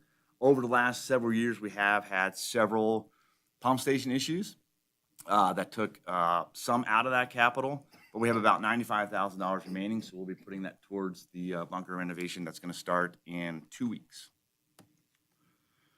We built a phased program for the bunker renovations, and we're starting on the West Course. We currently have 54 bunkers out on the West Course, all of which need to be renovated back to a normal standard of maintenance. We estimated those costs, and this is about 2-3 months ago, and it's going up almost every day. Sand is crazy expensive right now, but at that time, that estimate was about $470,000 to do all of the bunkers on the West Course. We have $95,000 to work with for this first year, and that'll accomplish about 20% of the project. It's probably a little small for you guys to read there, but I put on what bunkers we were going to do, and it's a little strategic. We're doing 2 greenside bunkers on 1, 2 greenside bunkers on 9, 3 greenside bunkers on 17, and 3 greenside bunkers on 18. So the idea behind that was that when people are finishing up, if they come out and play 9 holes, or when they start their round of golf, they're playing in new bunkers. They finish 9 holes, they're playing in new bunkers. When they finish their 18-hole round of golf, they're playing in brand new bunkers, and they have a better taste in their mouth than typically going through that. So it's a little strategic. As the future NOI comes in, will dictate what our future phases are at the golf course. And I wanted to mention this too, is that this doesn't talk about the East Course bunkers. This is just 11 bunkers happening on the West Course. Extremely expensive. The presentation before this with what you guys are dealing with, we're certainly in that same boat at Eagle Valley with how do we come up with capital expenses. I'll turn this over to Dave. He and his department are heading this part of the. Yes, this part here is just our, let's see, cart path repair budget and like plan that we set out in December of 2020. I was out at the course and I visited all of the west side and I measured out all of the asphalt, the pathways there, and from that I was able to come up with this spreadsheet and just to give us kind of like a plan of like how much do we think we can spend each year and how far we can get each year in like replacing those like the cart paths. Again, like Scott said, this is like the west course. We will be adding on the east course as well, but we're going to start with the west and then work our way over to the east. We met with one contractor already, and we have a couple meetings that we still have to do, but we're going to tackle some of the bad areas and then expand on it like from there. The other thing to talk about, and when we first proposed to run Eagle Valley and operate, the idea behind our vision was to make Eagle Valley a sustainable operation and business for future years, no matter whether it was Duncan Golf Management, Carson City, or another operator. So by this time next year, we will have secured over $400,000 of maintenance equipment that will be owned by the city and will remain with the golf course. We're actually in process right now of starting that next lease that will happen March next year when an additional $400,000 worth of equipment will be purchased. It won't go as far as the original $400,000, but that's happening. And we feel great about that. When we first took over in 2017, there was next to no maintenance equipment that was operable, and as well as the golf cart fleet. When we took over December 2017, I think we had 20 to 30 golf carts that could make it 18-hole round of golf. We replaced that cart fleet in 2018, and I'm happy to let you know we just replaced that cart again this last week. So we have a brand new cart fleet that's sold the expense of Duncan Golf Management at Eagle Valley. So in conclusion here, we had a record-breaking year financially. It definitely took its toll on our staff. Things are looking up for 2022. We are currently pretty much fully staffed as we get ready to go here. And by this time next year, we'll have $400,000 in capital equipment, over $250,000 in capital projects on the golf course. And it's come a long way since the fall of 2017. So we are extremely proud of the relationship with Carson City, the sustainability of the golf course, and to be here today and present this to y'all. Thank you so much. Does anyone have any questions? No, we really appreciate you. Yeah, good job. Keep it up. Keep golfing, everyone. It's good to be outdoors. Good to, I think that, it fits in Nevada Moves, right? Get out there and move. We're having a good day, right? Wear green and move. I don't know, what else can we ask for? But thank you for such a great job. Thank you. Thank you. Thank you. Thank you very much. Appreciate it. Thanks, Dave. Okay, we're gonna move now to agenda item 15A, which is a discussion and any possible actions regarding our asset management program. Tyler and Robert, the team is coming on up, and Randall. Hello. Give you a moment to switch presentations.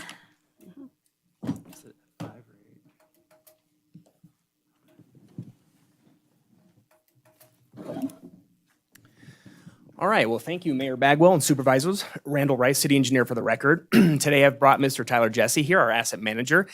and he's going to be here to provide an update on our asset management program.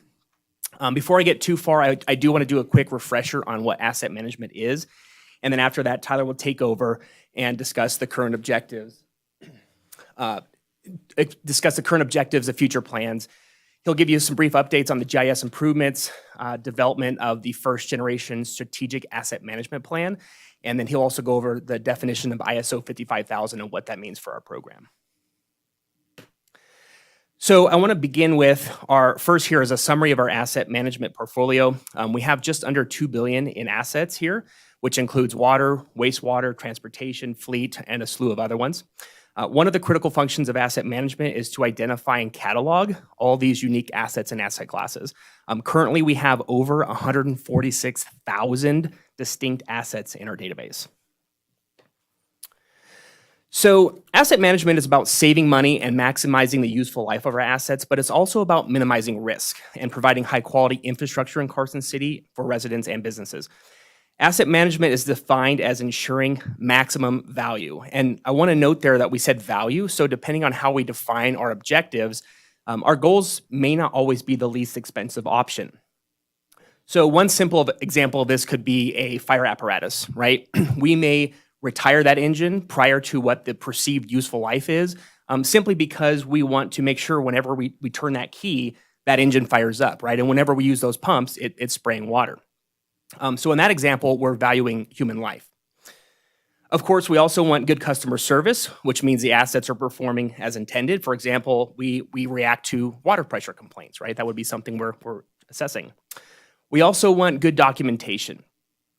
We want to make sure that when our senior staff retire, that they don't take 25 years of institutional knowledge with them, right? We want to maintain that and document that. We want to be proactive about maintenance and planning whenever feasible, and we want our decisions to be data-driven, right? So that our actions are both transparent and also repeatable. So asset management is all day, every day. And we've shown the life cycle here, which starts with the acquisition of new assets. This could be from the dedication of new development-driven projects. This could be a new capital project. It could even be something as simple as a new building that gets donated to the city.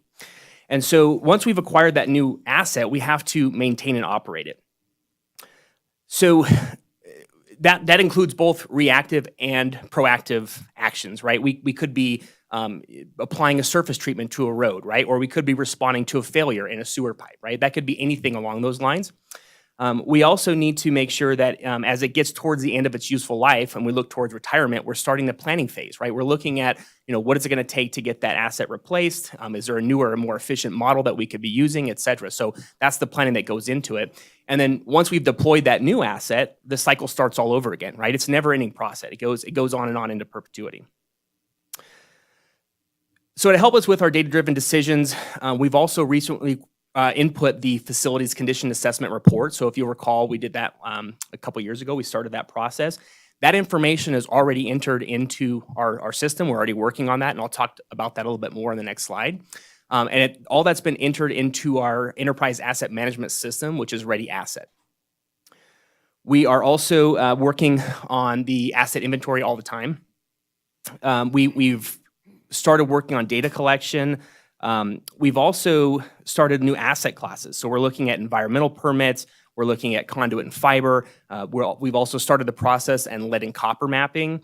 We've input really a slew of other ones. I'm sure we could talk about that all day long, but I mean, the process is vast, right? We're really doing a lot for Carson City. And the other thing we've been working on diligently is developing better reporting so that it's easier to visualize data in a meaningful way. And then finally, I just wanted to give a brief update on the facility condition assessment that we did in the last couple of years. We identified about $16.9 million in immediate needs, $59 million in long-term needs over the next 10 years. Right now, about 7.2 of that has already been included in the fiscal year 22 budget. We also asked for another FTE for a facilities maintenance worker. That's allowing for more in-house things more repairs to be done in that regard. We've already completed or started 120 projects, right? So we're already really working quickly towards getting those accomplished. $2 million of that came from ARPA for some of the funding there.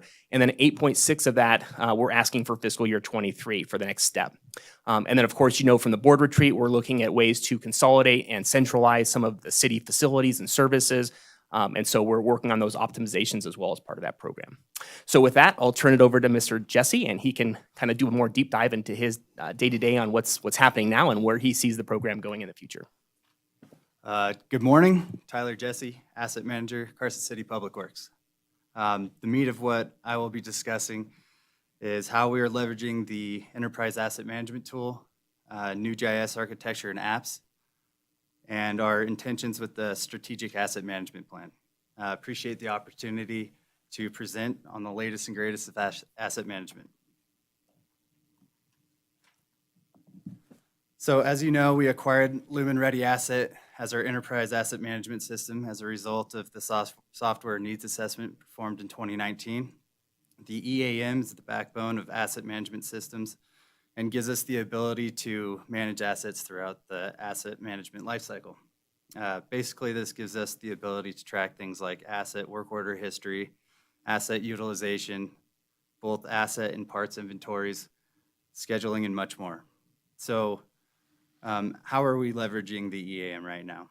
We're implementing barcoding, so both asset and material inventory. So material-wise, we'll be able to have tablets with scanners on them and check items out of our water warehouse like you would at the grocery store, or do cycle counts much more efficiently. And on the asset side, you could picture a meter tech going out to a meter asset. The old way, is pen and paper. Here's the issue with the asset. It's this type of asset. It's this size, and more importantly, the location. Now, if we have a barcode on there, we could scan that asset, and all that information immediately shows up. SCADA integration. So that's making component parts like pumps and motors. That gives us the ability to bring that information straight from those parts into the enterprise asset management system and create preventative maintenance work orders based off of utilization, set high-low alarms, and basically kick off work orders at that time. Custom configuration. As Randy said, we have a large portfolio of assets, and with that comes a large variety of workflows.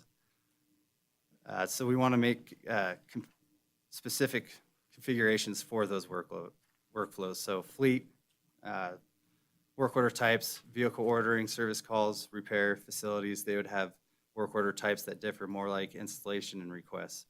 So basically the goal of all of these things is to make workflows as efficient as possible, save time and money. So we're going to change gears a little bit here to asset management, or GIS asset management. GIS plays a central role as our core asset repository.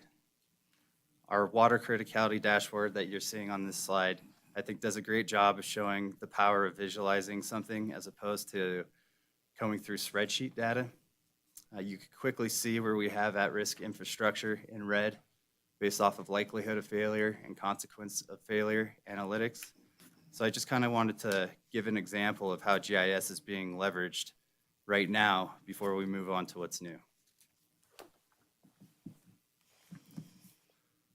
So we're really excited. We're in the midst of updating our GIS architecture. This is going to support a new user portal, which is what you're seeing on the screen.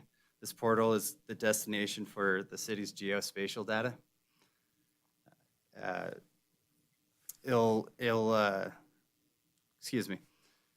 The platform will allow city staff to explore web applications, data maps, and engage with others to solve important issues. It will also increase ArcGIS value and efficiency. We'll be able to deploy new mobile apps easier. It will be internet facing, so people will be able to reach it from any internet source, so you don't have to VPN in or anything like that. It will split user load for more throughput, so more users can be in the system without bogging it down, and enables use of all licenses. So basically, we can upgrade to the latest and greatest of GIS software. Moving on, CityView is one of those apps that will be released along with the new architecture previously mentioned. I'm sure many of you are familiar with MapGeo. It's served its purpose very well, but we have reached a point where we're able to design and maintain a more robust solution in the CityView app. The key advantages of CityView, it's built on the ArcGIS platform, which means no reliance on third-party scripts, no lag time for updates to appear once you enter those data points. Much lower cost, if any, for updates and modifications, which give us more freedom to improve functionality such as tools, filtering, and those types of things, and replaces antiquated tools such as runbooks and the Dropbox housing them. Currently on the map, you're seeing a sewer pipe overlaid by the USA flood hazard area. You can quickly see sewer areas that could be impacted by flood events. Might be good to know. What is available now in the app is utility layers such as sewer, water, and storm drain, parcel layers, construction drawings, transportation layers such as address layers, street center lines, and jack routes and bus stops. And onboarding, we're going to onboard planning and land-based layers soon, which include zoning and master planning. The point of this app is being able to overlay any of that information together, and I think that's a powerful tool. There's And one thing I want to add to that too, Tyler did a really good job, but MapGeo is really becoming problematic for us because it is third party, right? Tyler mentioned it's taking a long time. The last time we had a problem with the service breaking, it took us like over a week and a half to get it fixed because the one person that knew how to fix it on their side was, I think they broke their leg or something falling off a ladder, right? And so that's not the kind of service we want to run for Carson City, right? And so this allows us to be a lot more agile and flexible in how we operate the system. And again, there was some concern maybe about MapGeo going away. We're going to time that with the user's needs, right? So we'll make sure we're very sensitive about how we roll this out. People that are still utilizing MapGeo and relying upon that, we'll make sure that we do some stakeholder engagement, ensure that those tasks are tackled before we do a full rollout and get rid of MapGeo. So MapGeo will still be here for a while, but of course we'd like to roll that away as soon as we can. So When do you think this will roll out to the public? So the architecture is hopefully being completed this weekend, barring any mishaps. So I mean, you're working all weekend, Tyler? And he's I'll not be going to on fall call off all the weekend. ladder. Okay, great. Yeah, don't fall off the ladder. Yeah. Yeah. But we do plan on doing targeted training for targeted audiences. We're not going to immediately make CityView available to the public either. And I do want to stress, like Randy said, MapGeo will be running parallel, so people can still use it. It's So you're not saying going this away. will not be publicly available? Not yet. immediately. We're Okay. going to run it through its Oh, ringers to before get we the bugs out. Yeah. But eventually it will have obviously a lot more than MapGeo has, but it'll still have what it had in Yeah. terms of the zoning layers and the ownership tied to the assessor's records and that kind of stuff, correct? Correct. Yeah, Yeah. great. And we'll be able to control that based off of user credentials and Right. things like that, security. So it'll be a slow migration so us old guys can keep up? Yeah. Yeah. No, IT changes weekly. No, go ahead. Great questions you want to. Okay, so we're working with the Water Department to develop a lead and copper hub for the 2021 revised lead and copper rule, which better protects children and communities for at-risk lead exposure. So what comes with that is the creation of a hub, which is a central site that contains a data entry tool, which gives us the ability to enter field verified data on pipe material for both the customer side and the city side on those service lines. And it will also include dashboards to quickly display critical information related to that data and uncollected data. So we want to see, hey, where are we deficient? Where do we need to go investigate? How will you get lead pipe information from on private property? That is a big discussion that we're having with the water department. Probably through that customer education outreach tool. That's one possibility, canvassing. I mean, how are even they going to know? Because some people are not going to know Yeah. whether they have lead pipe or copper pipe or plastic pipe or. I don't think the federal government styrofoam even knows pipe. that mandated it. So it's a challenge Yeah. that we definitely have to work through. And I think one thing to keep in mind is we may not have the answers today, right? But Right. I think what we do need to do is be prepared to take action, right? Have the Darren data. has the answers. I You do can see not it. have the answers. Darren Schultz for the record, but we just talked about this. So we are pursuing grants. But the idea is that you can dig up where the meter is, and you can go to the back side of the meter, and you can tell what's there. The problem is we obviously don't have the staff or time to go through and do that everywhere. That's why we're pursuing grants, because we want to help the property owners, because they're going to just say, don't know, and then we're done. We can't force them to tell us, right? So then it would be on the city's part to go forward and try and do some investigation. And That's why what maybe we're someone pursuing. come up with some magical way to Yeah, no. sample, you know, that they can determine that there's lead in, you know. If you figure that out, well, please yeah, let us no, know. I would let you know, but, yeah, and I guess you could sort of make some, developers. you can make some assumptions if you did a neighborhood, say over by Sealiger School, and you sampled 4 or 5 homes in various phases of what was built there, it would tell you, you know, that it was probably PVC, for instance, or lead, and then then you can kind of make some assumptions and Absolutely. globally sort of Year categorize the whole and area. construction Yeah. type are all definitely factors in that assessment. Yep. Great questions. So that's what I had for lead and copper. Next, we recently absorbed GIS analyst position from the assessor's office into the Public Works Department. First, I would like to send my gratitude to the assessor's office for the support they provided. It's what I think was a seamless transition and a very involved process, because we took over their workflows, including updating the assessor parcel maps and assigning addresses, amongst many more things that I could list off. It's really nice to have GIS under one umbrella. It makes things more efficient because we were already taking care of the parcel fabric, and so now that's kind of under one umbrella, and that's great to have. And does that also mean we don't have a single point of failure? Because is there complete cross-training then that can occur? Yeah, within the Yeah, department, that's we're great. working on a policy right now for Okay. workflows, yeah. Yeah, good. Other GIS initiatives, I'll quickly belt these out. Support for Aubrey, the clerk recorder, with the redistricting effort. Created the table framework and schemas and data entry app to support the Carson Area Transit Strategic Management Plan effort. That's quite a word. Developed public outreach for the Williams Street corridor that's pictured there. And we continue to support the Health and Human Services COVID dashboard, which is pretty finicky. And I want to jump in really quick because I know there was a number of questions on William Street last time we were in front of you all. And there was maybe some concerns about the public outreach and whether it was sufficient. So I just want to highlight this here. So this was the results of Tyler's group. Basically within, I think it was less than 2 or 3 weeks, we pulled together a way for the public to access this map here. We started off with, only 5 or 6 comments. We were extremely concerned that the word wasn't getting out, but then couple that with some of the other door-to-door that we did. We had, I think it was over 160 comments that were pushed through either through our public meetings or through this app here. So Tyler's job, he did a great job. He was very responsive to this, and it meant a lot to us. And we're actually using this feedback to categorize some of the input to address that during the design and the alternatives analysis. I thought looking at this public input part of the William Street deal was pretty interesting. The comments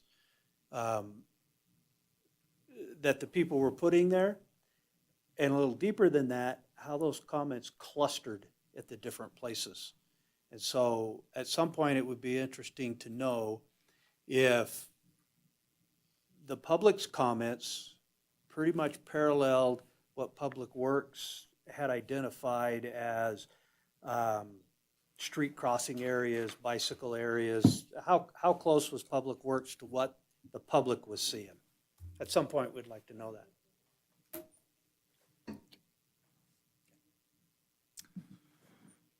Okay, switching gears a tiny bit. So what we're doing in the direction of asset management as a whole. The next progression is basically, we've done a lot. So let me recap a little bit. Like Randy said, we've done a lot with inventorying, getting the right tools, and going over the asset management lifecycle. The next progression is the creation of Carson City's first generation strategic asset management plan, otherwise known as a SAMP. That's based off of the ISO 55000, which is the international standard for asset management. So the next few slides, I'll give us an overview of what a SAMP is and how we'll leverage it going forward. Before you go to Sam, can I ask one quick question? If the assessor's office and Assessor Dolly was managing flyovers every couple of years. I think he was doing it every odd numbered year, and I know that we didn't do it in 21.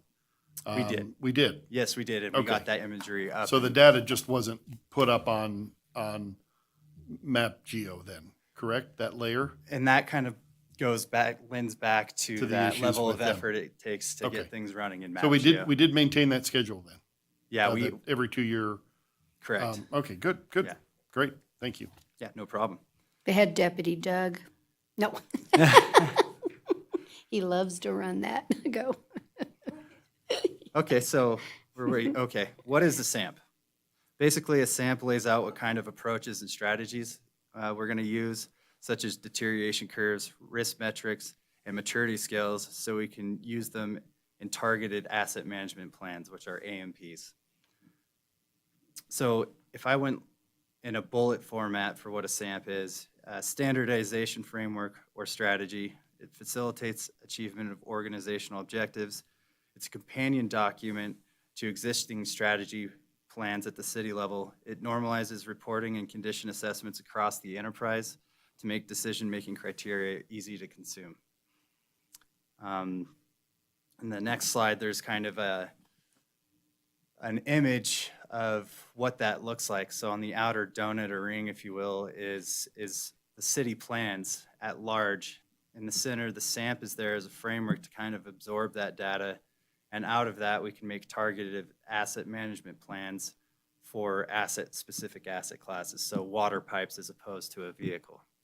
And I'll lay that out a little bit more clearly in the next slide so we get a better picture. But I want to go over our next steps to accomplish all of this. So we want to get direction.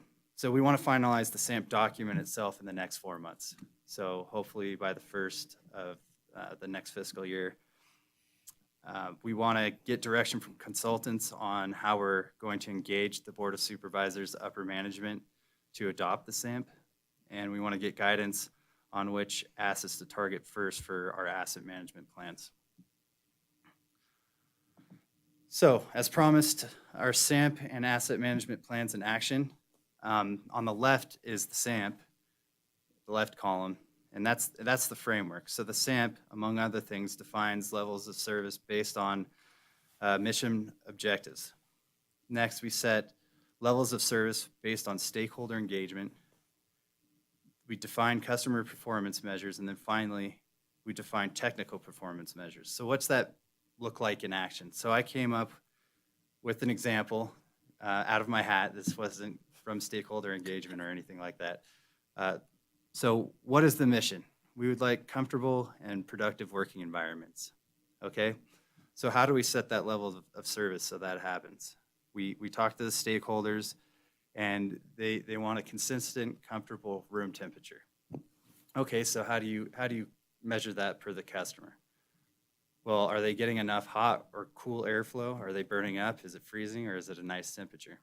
So the technical performance measure is, has that HVAC system been inspected or maintained biannually so it's doing its job to do the above things, meet that mission?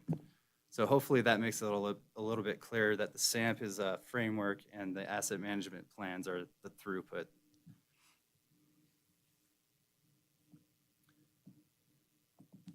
So next steps at large, it's what asset management would like to accomplish in the near term.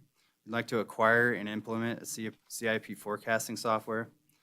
So this tool allows us to absorb data collected from previous assessments and studies, such as the facility condition assessment we have done, accurately predict the future and health of all systems and assets based off of criticality analysis. I know Dan has spoken about criticality analysis before.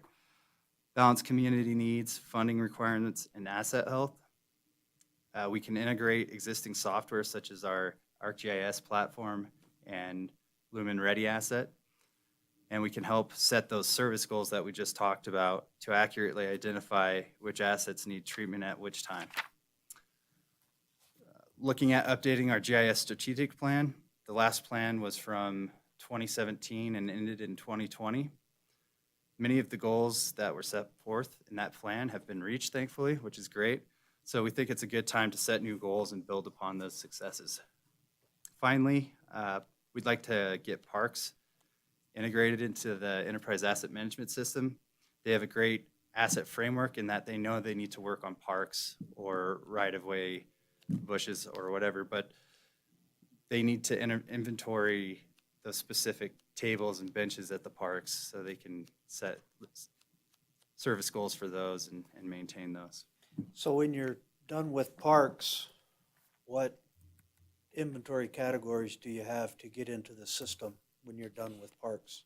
How much further do you have to go before it's complete? That's a good question, because that rounds off Public Works, and that's kind of the scope that we were going for, is finishing off Public Works, because we just got facilities, as Randy said, in and on board and stable in the system. So Parks was kind of the last hurrah for Public Works, and then we're going to expand, and we would have to have kind of a meeting and targeted approach on how we're going to do that. We have brought in Sheriff on the inventory side recently, which was the first time we've had an outside of Public Works entity use the EAM. So they're using that to track, you know, their weapons and things like that. So asset management roadmap, where we've been, where we are, where we're going. So, like I said, we've done a good job of acquiring the tools such as the enterprise asset management software, GIS platform. We've done a good job of setting up the ability and infrastructure to inventory our assets. We're working on the framework for asset management, which is the SAMP right now. Next, we're going to perform maturity assessments to see which assets to target for the asset management plans. And then finally, roll out and report and execute on those asset management plans. Now, something I want to make really important, which Randy said earlier, is asset management is an iterative process. As we move forward on a roadmap, we're going to continually reevaluate, refine our tools, inventory, and processes to advance our maturity level. And that concludes our update on asset management. Again, appreciate the time. And if you have any questions or comments, please let us know. Yeah, it's kind of goes with everything we've been talking about today, that this was a vision of a few of us on the board, well, prior to all the other ones on this board. I don't have any of my old partners with me here, but again, it's something we put in place years ago, right? 4 and 5 years ago, and how long it takes to just keep adding the next layer and the next step to get it to its fruition. So I think we had a vision, and I'm very happy to see it being implemented, and you guys are doing a good job bringing it to be. And so I look forward to when we can add the Parks Department fully into that, because I know they're excited about it too. But good job. It certainly is a good move forward for the city. It's an idea that I had long before I was on this board. This is substantially more sophisticated than what I envisioned. So, yeah, this is great. Understand what's there and how to manage it. I think that's the most important thing, is so that we're making good decisions on why we're investing on which, that it's not just we think, it's data points that give us the ability to make good decisions. So thank you again for all your efforts. Very And don't happy ever to be a fall part off of a it. ladder or take any vacation, or what else can I dream up in 25 years to go? Okay, thank you. Yes, Thank you. and on behalf of asset management, thank you for all your support and all that you give us. So thank you. Okay, Give them a moment and we'll switch out now to item 15B on the agenda, which is discussion and possible action regarding our fleet vehicle and equipment replacement policy. Mr. Stuckey, are you gonna? I will, yeah, I will Mr. kick this Schaefer? off.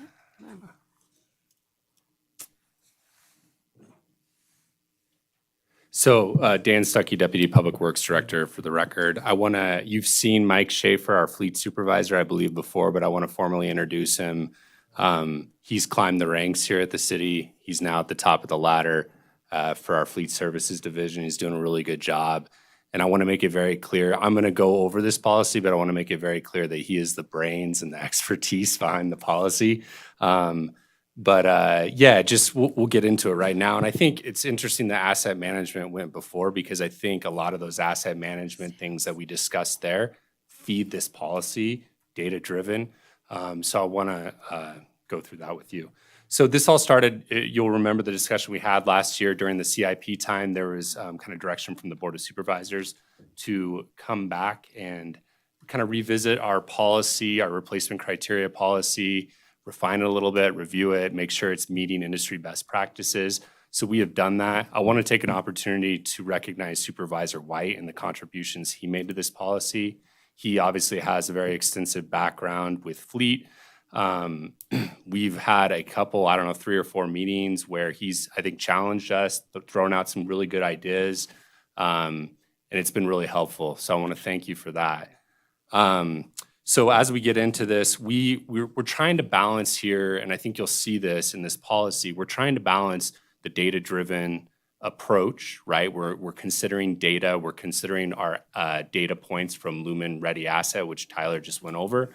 But we're also, Mike and his staff have incredible amount of experience. They see these vehicles and equipment every day on the job. They know the inner workings of these vehicles. So we tried to strike that balance with their knowledge and expertise with the data approach and kind of merge it together to create this policy where I would hope that when we come during the budget every year with the CIP fleet recommendations, that you will know that they're transparent and they're based off of a really good policy that we've used to prioritize these vehicles.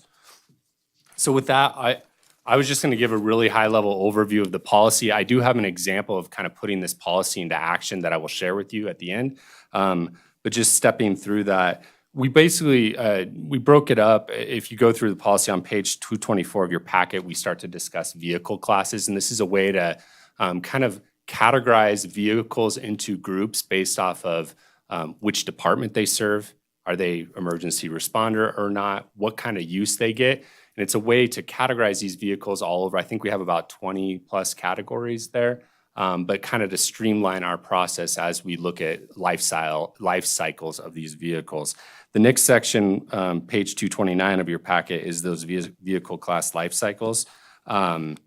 Those are essentially those useful lives, mileage, age, hours, all of those are considered. So once a vehicle in a vehicle class meets those thresholds, they would be considered eligible for either replacement or in some case refurbishment, and would be kind of kicked to the next part of our process is when we score and evaluate those vehicles that are eligible for replacement. That evaluation criterion scoring is on page 230 and page 233 of your packet. And I think you'll see here that we used a number of factors. Some of them, again, work order history, the cost, the true cost to own, and that's based off of work orders, how much hours and cost our staff is spending on maintaining these vehicles throughout the year. We consider how critical the vehicle is to our fleet. Do we have backups? Do we have repair parts available? Is technology obsolete? So a number of factors that come in to give an overall score and a prioritization of those vehicles. And then the last part of that policy is essentially on page 234 of your packet, and it's kind of developing that final prioritization list. So we may have 50 vehicles, let's say, that might meet the criteria for replacement. We may only bring 25 of those forward for approval by you because of, budget constraints. We understand that, there are those limitations, but it's a good way to at least know that the vehicles that are being brought forward are kind of that top priority let's say. So with that, I wanted to kind of show, any of you have any questions on the policy or just step through the example? So this is just a sample list. These are real vehicles. These are going to be on the CIP list that you will see here in April. 4 vehicles, there's more on that list, but we pick and choose 4 vehicles that we thought would be good to kind of walk through you with. The vehicles are shown below. So we've basically got a Tahoe patrol vehicle with the Sheriff's Department. We've got a ambulance with FD. That's a truck there, park maintenance truck under parks. And then we've got a vacuum truck with Public Works. And you can see this slide kind of shows the different data that we input into our model to prioritize these vehicles. So age, years, mileage, and hours. All the green highlighted ones are the ones, all of these meet our eligibility for replacement, but you can see some of them exceed the age and some of them exceed the mileage or both. And then there's a number of data points there. You can see what our current replacement costs. This all factors into our model. Annual maintenance and repair costs for each of these vehicles. These are straight from Ready Asset, our asset management software. Annual depreciation of the vehicle is considered, and then the number of work orders throughout the year. So obviously something to consider is the amount of times these vehicles are in the shop and not being utilized like they need to be. So we take that data, and then we move into our scoring evaluations. So all the vehicles that are eligible, and you can kind of see how each of these vehicles rate. Obviously the highest, each of the categories are 10 points max. The higher the point total, the higher it will rank in our prioritization, and more likely to be considered by you, the board, for replacement. I wasn't going to walk through each category. I'm more than happy to answer any questions, but that's kind of how it would look internally, and then we'd bring you that final list at CIP time. So with that, So if I'm looking at this list, and you went back even the prior page on your slide, so vehicle, the third one, 5237. yeah, So when I look at your number of work orders per year, so it's had 42, 43 work orders over its lifespan, because it's 2 per year. I'm trying to understand what that column actually means. yeah, no, good question. And is that include an oil change? What does that column actually mean? So we included, the way we look at this, we take the last 3 years of data. So not historically, we're looking, because we want to look at trends that are happening recently. So last 3 years of data, total number of work orders, that could be preventative maintenance or that could be repairs. And then we basically divide that by 3 to get an annual work orders per year. So that's what was feeding that model. Do you think that it makes a difference on whether it's preventative versus repair for your modeling? If I'm just doing oil changes, why is that a factor in whether or not I would replace the vehicle? Why would I score points based on just normal? I'm just looking at that one particular vehicle, and so it strikes me with 2. I'm thinking that's oil changes, and it's really not having repairs. So I'll let Mike answer you. kind of Yeah. the priority. That vehicle isn't going to come up for replacement. If you go to the next page, Yeah. look how low it scored. Oh, I So- know that, but I'm trying to understand the column, and that's all. So before Mike Right. jumps in, I do want to explain where the work orders are being scored. So reliability is the category that considers the number of work orders. So if you look at for 5237, it is getting 0 points because the work orders are very low. Because you would assume, once or twice a year, Right, a it's an oil vehicle is change. coming in. So I think we set that lower threshold at 3 or above 3. It has to be greater than 3 to get 5 points, and then greater than 6 to get 10 points on the raking and reliability. So to your point, it is considered in our scoring criteria kind of indirectly. So I wanted to point that out. So for that example, it gets 0 points, so it's getting no higher priority. It's scoring lower partly because it Just only doing has 2 work preventative orders. maintenance. Exactly. And if you look at the reliability column, you see 0 there. That means it was never taken out of service without a scheduled event. On operational status? No, the reliability. Third from the right. Oh, I thought that was reliability was based on work orders. reliability is based on work orders and it's 0 points in that column. Operational status is more like if we have if that vehicle, first of all, how heavy that vehicle is utilized throughout the year. Is it something that's a seasonal type of vehicle, or is it every day they need that vehicle? It also considers whether there's a backup vehicle available, maybe even from fleet's got a pool of vehicles, or within the department, maybe they can use another vehicle to help fill the service. So that's what operational status is looking at with that category. Is there a reason that preventative maintenance is included Why in is it that in there at count? all? I agree. Yeah, with our, why is it in there at all? Right. Because you should just I be mean, doing that, right?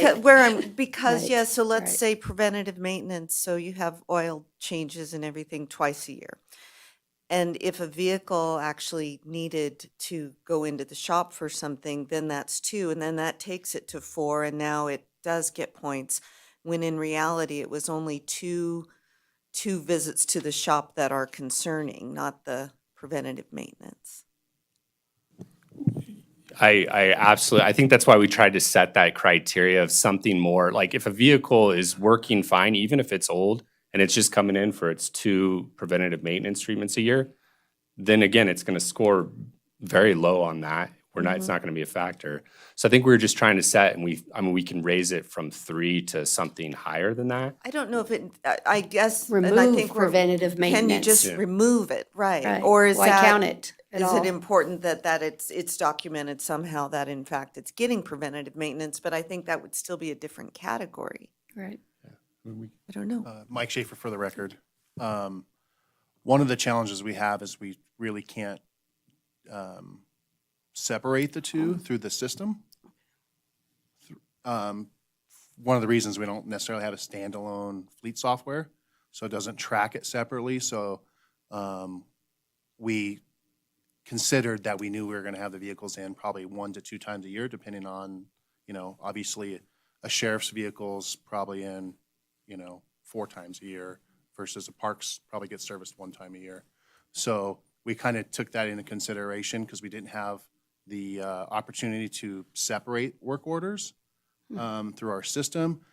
And we don't have the opportunity to track total true downtime. So that would be what we would like to, in the future, would be downtime, not work orders. So this is kind of the starting point, and hopefully we can refine the system to utilize that better. But that's kind of how we came up with that. And I can tell you from when I was with the city, when we brought something in for preventive maintenance, we also had other things addressed. So I don't think you can pull that data out because it's all together, but I know that when we used to bring a vehicle in for a PM servicing, I would often put off having something repaired until I went in for PM because I didn't want to take it down twice in a row or 2 different times. So I would suspect that a high percentage of the time they're doing PM, they're doing something else that would have brought it down anyway. And that's correct. Maybe So we can monitor that particular column to validate the number scoring, to accommodate that, like you said, maybe the threshold that you said, 3 incidences before you get 5 point, maybe we can just look at some samples as you get to utilization to say, oops, did we set that correctly? And because you'll look at a few vehicles and actually pull their work orders and say, did we do the right thing on the threshold? So maybe that's, I think you're going to see Right. as we go through this, I think you're going to see that 1 point in one category in the scheme of Drive things it. is not going to make a difference in us elevating a vehicle to be replaced when it wouldn't normally be replaced. I think there's going to be enough other other factors. factors that get brought in that if in the time I've seen us decide from it being a wild guess by the department director as to what vehicle should be replaced when to this is night and day different. So I'm fully confident in this and running a couple of fiscal years with it and seeing how this works. I'd love to see this data when you present it to us. I think it would be helpful to at least have the score now that we know what the score means. when you're giving us the list of vehicles you're replacing. I think I'd like to see that score. I think the rest of the board Right. might like to see that as That's well. part of I the think point it'll of help this. us. But I'm confident with what you have here. So is 5237, maybe I'm misunderstanding. I thought you said this was the slide of vehicles we were going to see for replacement. So are you recommending 5237? Yes, they are. 5237 is one of the recommendations for vehicle replacement, but you have to remember, I mean, the list is, these are the ones that are all eligible. Then the list gets shrunken down. This is one of the vehicles that is recommended for approval, but I mean, it's of a bigger list, if that makes So sense. No, I get that, but what's I the understand what score? you're saying. Yeah. You're not actually, Yes, you they are. wouldn't bring 5237 forward Yes, they for are. replacement. You Yes, said they you are. would. They are. Things we put into this policy is the idea that these are guideposts. And so when you have a vehicle like this, there's some wiggle room to say, okay, it didn't score very high, but you know, the reality is this thing's a piece of junk. So what numbers would you say you'd be seeing for non-replacement? I mean, where would be, because there's two parts to the process, right? One is the vehicle has to meet the threshold to even get considered. So if it doesn't meet the initial threshold to get considered, then it doesn't even get scored, correct? So That is that's correct. the first step. Yes. You go back one slide. Yep. If it's not green in one or two of those categories, it doesn't even get brought up. And then the next step is you score it, right? And then the third step is we've given you $5 million in funding to do vehicle replacement. So the third step is you go from the top of that list based off of this score until you hit that $5 million mark, and then you stop. Correct? Yeah. And then anything below the line is going to stay just by necessity because of lack of funding, correct? Exactly. I So mean, in that scenario, 5237 may or may not get replaced because you don't know where that funding level is based on the direction we provided you, correct? It's just eligible for replacement. I think of It these. made this year's Yes, I mean, I think CIP of, cut. It may or may not make it I think of this. because they don't know the number yet, Well, right? We have to they give do them the know their number Well, I that know they're that, bringing but I'm forward, saying, right? Yeah. I mean, I think of, Right. it's important to think of this, I think the way we think about it is it's a prioritization tool, right? So we're taking the vehicles that are eligible, we're ranking them against each other essentially, right? But we're not really specifying, I mean, we're taking, you know, generally like what we fund maybe for fleet replacement, plus, you know, it could swing down or below or whatever the guidance is, direction from the board, how that swings, but it's a prioritization tool. And then the line can be drawn somewhere on that list, essentially. Can you flip that back one slide? Just want to review. So when I look at annual cost on vehicle 5237 versus buying so I'm spending 913 and you're saying if I bought a new one to amortize it out, it's 957. So is there a criteria that we look for those two columns?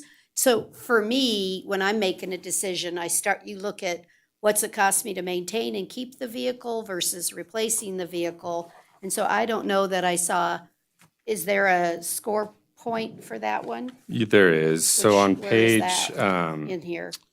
233 of your packet.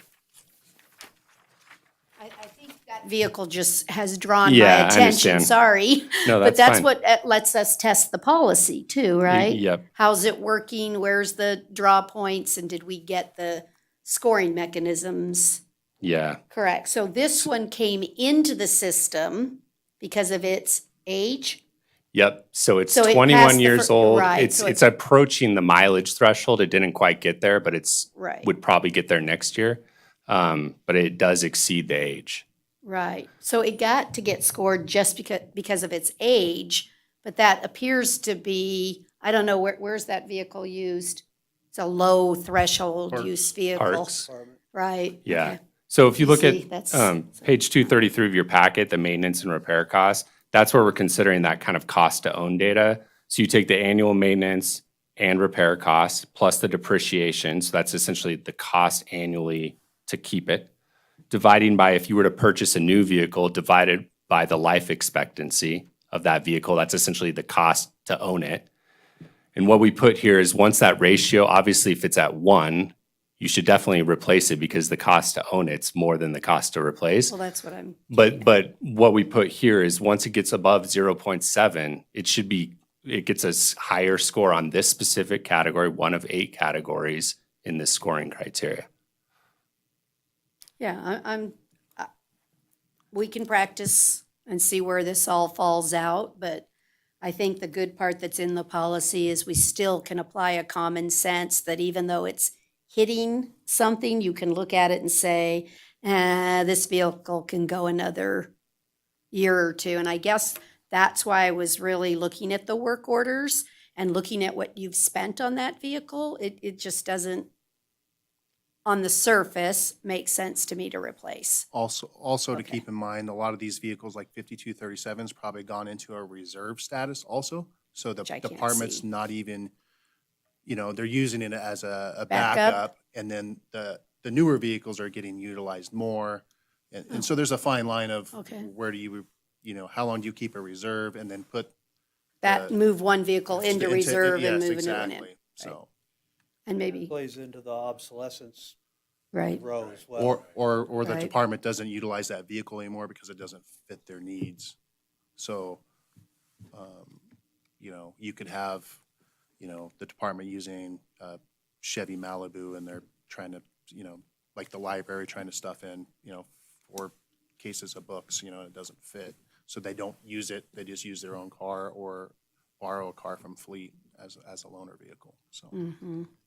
Okay, thank you. I think to just one last point, I think it's important to know, and I think this is great discussion, great input. The document, I think we even put in here, I mean, it's truly meant to be a living, Yes. dynamic document. Mhm. As even our asset management program grows and we can become more granular with the data, I think we can update this as well and move it forward. But I think it's a great starting point for us and to make it a more transparent Well, process. for me, what's incredible is that we're arguing over one category when 5 years ago, Four. we wouldn't have even known any of this information. I mean, we wouldn't have had any of this. Right. So that tells you how far we've come because, we're arguing over 2 preventive maintenance things a year when before we didn't even have anywhere near that information. So, that tells us we're on the right track. And Absolutely. I just think, in my opinion, we exercised this a couple of fiscal years, having us see the numbers and learning how the process works. And maybe this first year, you guys can highlight things for us as you bring it back during CIP and talk about the decisions you made and why a vehicle's on a list and why a 35 scoring vehicle maybe should be replaced versus maybe why it shouldn't. And maybe that'll help us see, as you do that, feel a little more comfortable with the process. Well, in the old days, all we knew was how many miles and how old they were. Yeah. And that was the criteria. I think this is And this that's is what great. generated a lot of And my that- questions.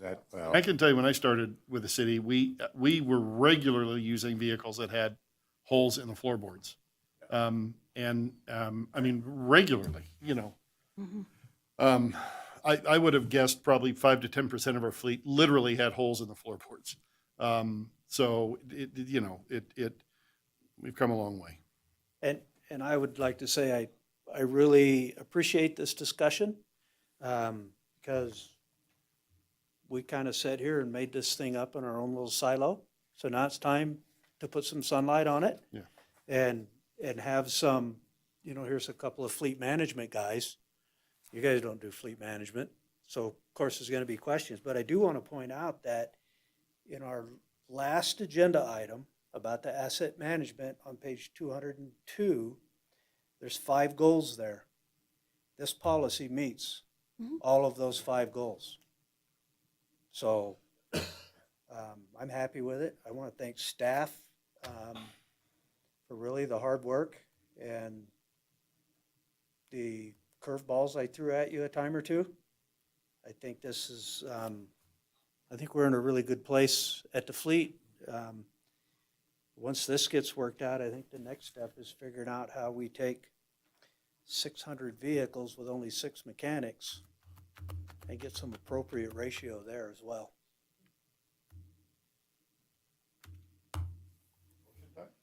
I didn't see, one last check. I didn't see anyone sign up for public comment, and I'm looking in the audience, and it's pretty much staff, but I didn't see anyone, just as a general, before we take motions, because we've got our new process back in place. So before we take any motions, I just ask. Okay, I'm willing to accept a motion. Supervisor White wants to make the motion. I move to adopt the. To adapt? Sorry. The fleet vehicle and equipment replacement policy as written. I second. Have a motion and a second. All those in favor say aye. Any Aye. opposed say no. Motion carried. And I suppose we will adapt a few things. Yeah. Thank you. Thank you, guys. Okay, we're now going to move on to agenda item 16A, which is discussion and possible action regarding a proposed resolution for the adoption of a fee schedule, a waiver of fees or partial waivers for public records. Ms. Paulson. Good morning. NRS 239.052 allows a fee to be charged for the actual cost incurred for providing a copy of a public record. This fee can include the cost of ink, toner, paper, media, and postage, among other items. So prior to collecting any fees, the city must prepare a list of the fees to be charged and post the list in each office that provides copies of public records. The statute also allows for the waiver of all or a portion of a fee for copies if a written policy is adopted and by the board and a signer notice stating the terms of that policy is posted at each office. Carson City does not currently have a schedule of fees for copies of public records and does not have a written policy that waives all or a portion of the fees. So we need to at least get some policy in place. Attached to this item for consideration is a draft proposed resolution and draft proposed fee schedule. And the board may direct staff to either revise the fees proposed or to waive any, all or a portion of the fees. And Ben Johnson is here if you have any questions. He worked on the resolution and the proposed fee schedule. Thank you. So I'd like to start just a little bit. Do we know in the norm what, thank you, Ben. So what I'm after is the scope in and of itself. So before I can decide whether to charge fees, whether or not to charge a fee for the waivers, is how often does this happen? Do you know the volumes? I mean, is this that we're not able to send an electronic record? Because an electronic record is for free. The public can ask for it. They can go onto our websites. You know, they can download and get all that they want. So where are we seeing, and there's a lot of statutory fees that do cover a lot of the work that we do already, the recorders, all of that. So where is our issue? Where are the public records requests for copies being, where is it happening? And what's the standard volumes? Do you have any idea is this, where? Oh, Dan, anybody? Okay, thank you. Thank you, Mayor. You know, and I thought I would just maybe interject here and try to provide an answer to that question. Ben, of course, does receive a number of public records requests, but he has specific assignments as a deputy DA to certain departments throughout the city. As the assistant DA, every records request that is routed to a department throughout the city that's going to require the involvement of the DA's office, either for purposes of identifying privilege, reviewing the scope, or resolving ambiguities in the request. I will be copied on those requests. That comes in through I guess the de facto custodian of records, or at least the portal that we're using right now through the clerk recorder's office. They've been great in facilitating this process for us.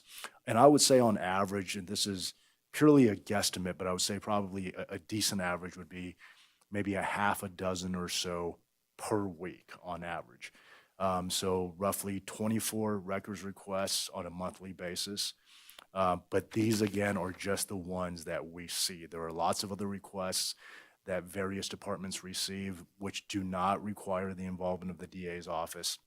They're able to handle those requests by themselves without our involvement. These are just the ones that we see on a weekly basis.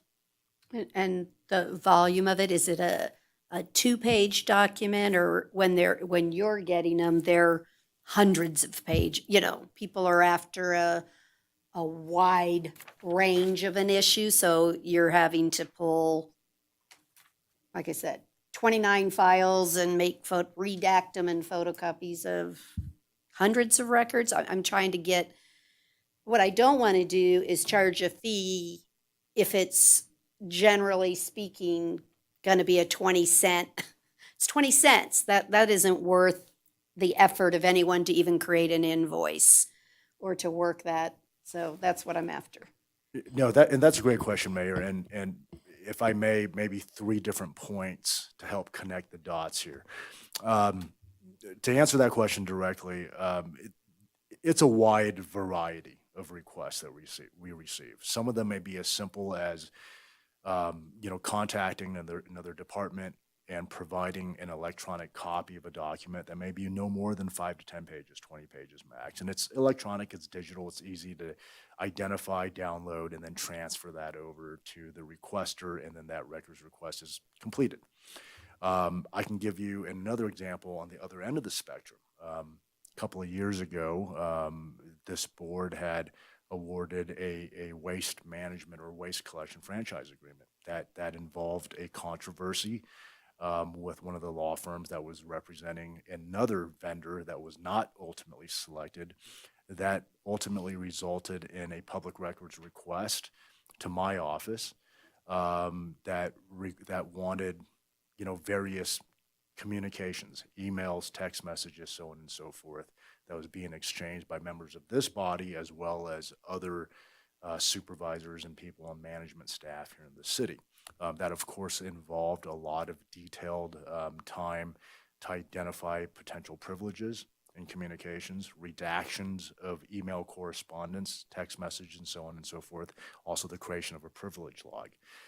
I think in working, just drawing on my recollection, because it was quite some time ago, working with IT to help source all and gather all the electronic communications, I want to say it was probably between 1,500 to 2,000 individual pages of communications that I had to personally review for privilege and then create a privilege log, and then redact many of those pages, and then rescan and then provide that, to the attorney who's working on that matter for that other vendor. That was probably a several weeks long process because, of course, as you're working on that matter, you can't just completely ignore all your other day-to-day matters that we're working on as well. That, of course, is on the extreme end of the spectrum. That maybe helps give the board and the public a little bit of a flavor as to just the varying scope of the requests that we get. But I also want to point out, and I do want to emphasize for this board and to the public, that the DA's office, we don't have any skin in the game here. We neither advocate for or against the adoption of a particular fee schedule with any particular numbers involved. The reason this is being brought to this board for consideration is because our interpretation of the statutory provisions in NRS is such that this board needs to make some sort of a decision. There is a requirement that notices must be posted in certain areas conspicuously throughout Carson City. And this is really for transparency purposes, right? It's to let the public know that if or when you decide to request a public record from the city, this is the fee you ought to pay. You can expect that this is what you're going to have to pay. Now, alternatively, this board may also decide we're going to waive any and all fees completely, and that's fine as well. That's why we have a draft resolution to accomplish that. The board can also do something that's more of a middle ground, charge certain fees, but then also waive other fees. And so the resolution that's in draft form, as well as this draft fee schedule, that's all they are. They're being presented today for your consideration as basically vanilla templates. There are numbers included in there, but that's really in lieu of just creating a complete blank gap filler. And that's really what these templates are for. Now, in having conversations with Ben prior to today, and he did a lot of research, pulling up different agency fee schedules throughout the state. I think what he came to was sort of a middle ground median, which is why you see these numbers denoted in there. Some agencies charge 20 cents for a black and white copy, others charge a nickel. 10 cents seem to be a nice median, but again, these are simply gap fillers for your consideration. Okay, so I'll kick off just another thought process. It's not our objective to impede the public requesting a public record because of the cost, but I also don't think that the general public should be paying for somebody to obtain 2,000 copies either. So I'm thinking that we work on this, but I happen to, as you know, whenever we have a check run, I look into random checks, and I happen to pull something that occurs in our treasurer's office, and went and had a discussion on a particular transaction. And so maybe as a happy medium to the public, because again, I want them to have access to records and recognize that some of them just have to be printed. We can't do them electronically.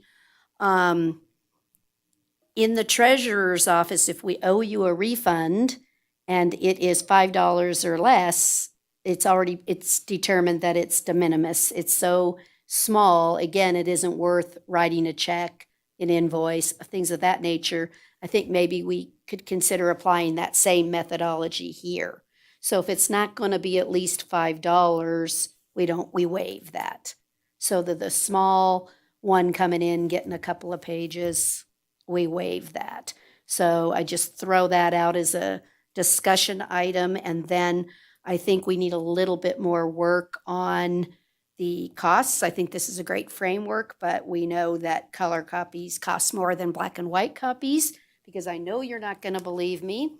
But the other transaction that I happened to pull, I thought it was really kind of funny, but I pulled the Ray Morgan transactions that deal with just the copier itself that was in our office, just for the cost of the copy, not all the other supplies that go into it. And so a color copy is 10 times as expensive as a black and white copy. So I think this is great. We need to decide if there's a threshold before we charge, and then maybe a little bit more work on what the actual fee, if we're going to charge, is. So Supervisor Giomi, you had your hand up first.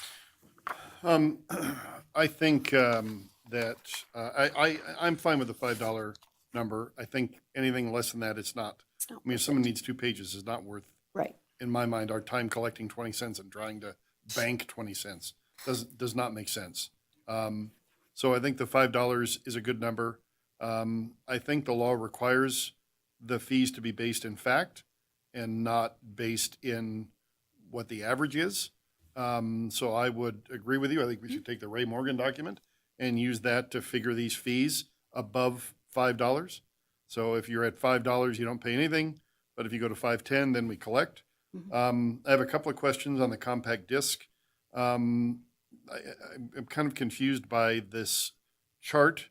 It says flash drive or compact disc. It says charge for media device only, and then it says $5. So I don't understand what that means. Ben Johnson, Senior Deputy District Attorney for the record. So that charge would be for either the CD or the flash drive. So if you have, well,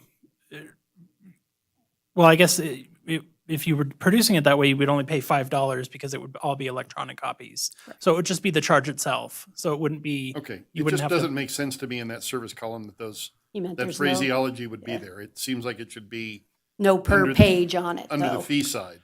Well, I guess that it could also mean that if they wanted to produce electronically, and there were records that couldn't be redacted electronically, we would have to print those. So. Well, then you'd go to the print above. Right. So it would just be the charge. I guess what I'm saying is it's confusing to me. And maybe I'm just stupid, but I don't quite get. He's just looking for wording, whether it's clear. It doesn't make sense to me to put that under the service category. It seems to me that it would be, you would say $5, and maybe you'd say parenthetically, this charge includes a thumb drive or a disc, a DVD provided by the city. what if I brought in my own thumb drive? Can't, we won't plug, we just had training on that. Oh. That's why I'm No. asking. It doesn't say that here, but I Okay. guarantee you. Oh, somebody will someone's gonna say, ask "Oh, that. I don't want to pay I $5, guarantee you here it that I is." would come in with a Yeah. thumb drive and say, just put it on here. And it's Yeah, like, well, no. no. So that needs to be in here. Okay. We would be happy, of course, to revise the template, make it more Yeah, user-friendly. thank you. Just for stupid people like me. Yeah, no. The certified copy thing, I think we need to, not every department can do certified copies. The fire department, we never did certified copies. We had no way to do that. So if someone comes in, the recorder does certified copies, but my documents, police fire reports, are not recorded. They're not recorded documents. Right. So I don't know who can provide a certified copy other than the recorder's office, and she already has a way to charge for certified copies. So I don't know that that's germane. And then under minutes and recordings, so this is saying that people can download these for free. Is that what we're saying? Mm-hmm. Minutes or audio tape recordings of public meetings must be made available for inspection by the public.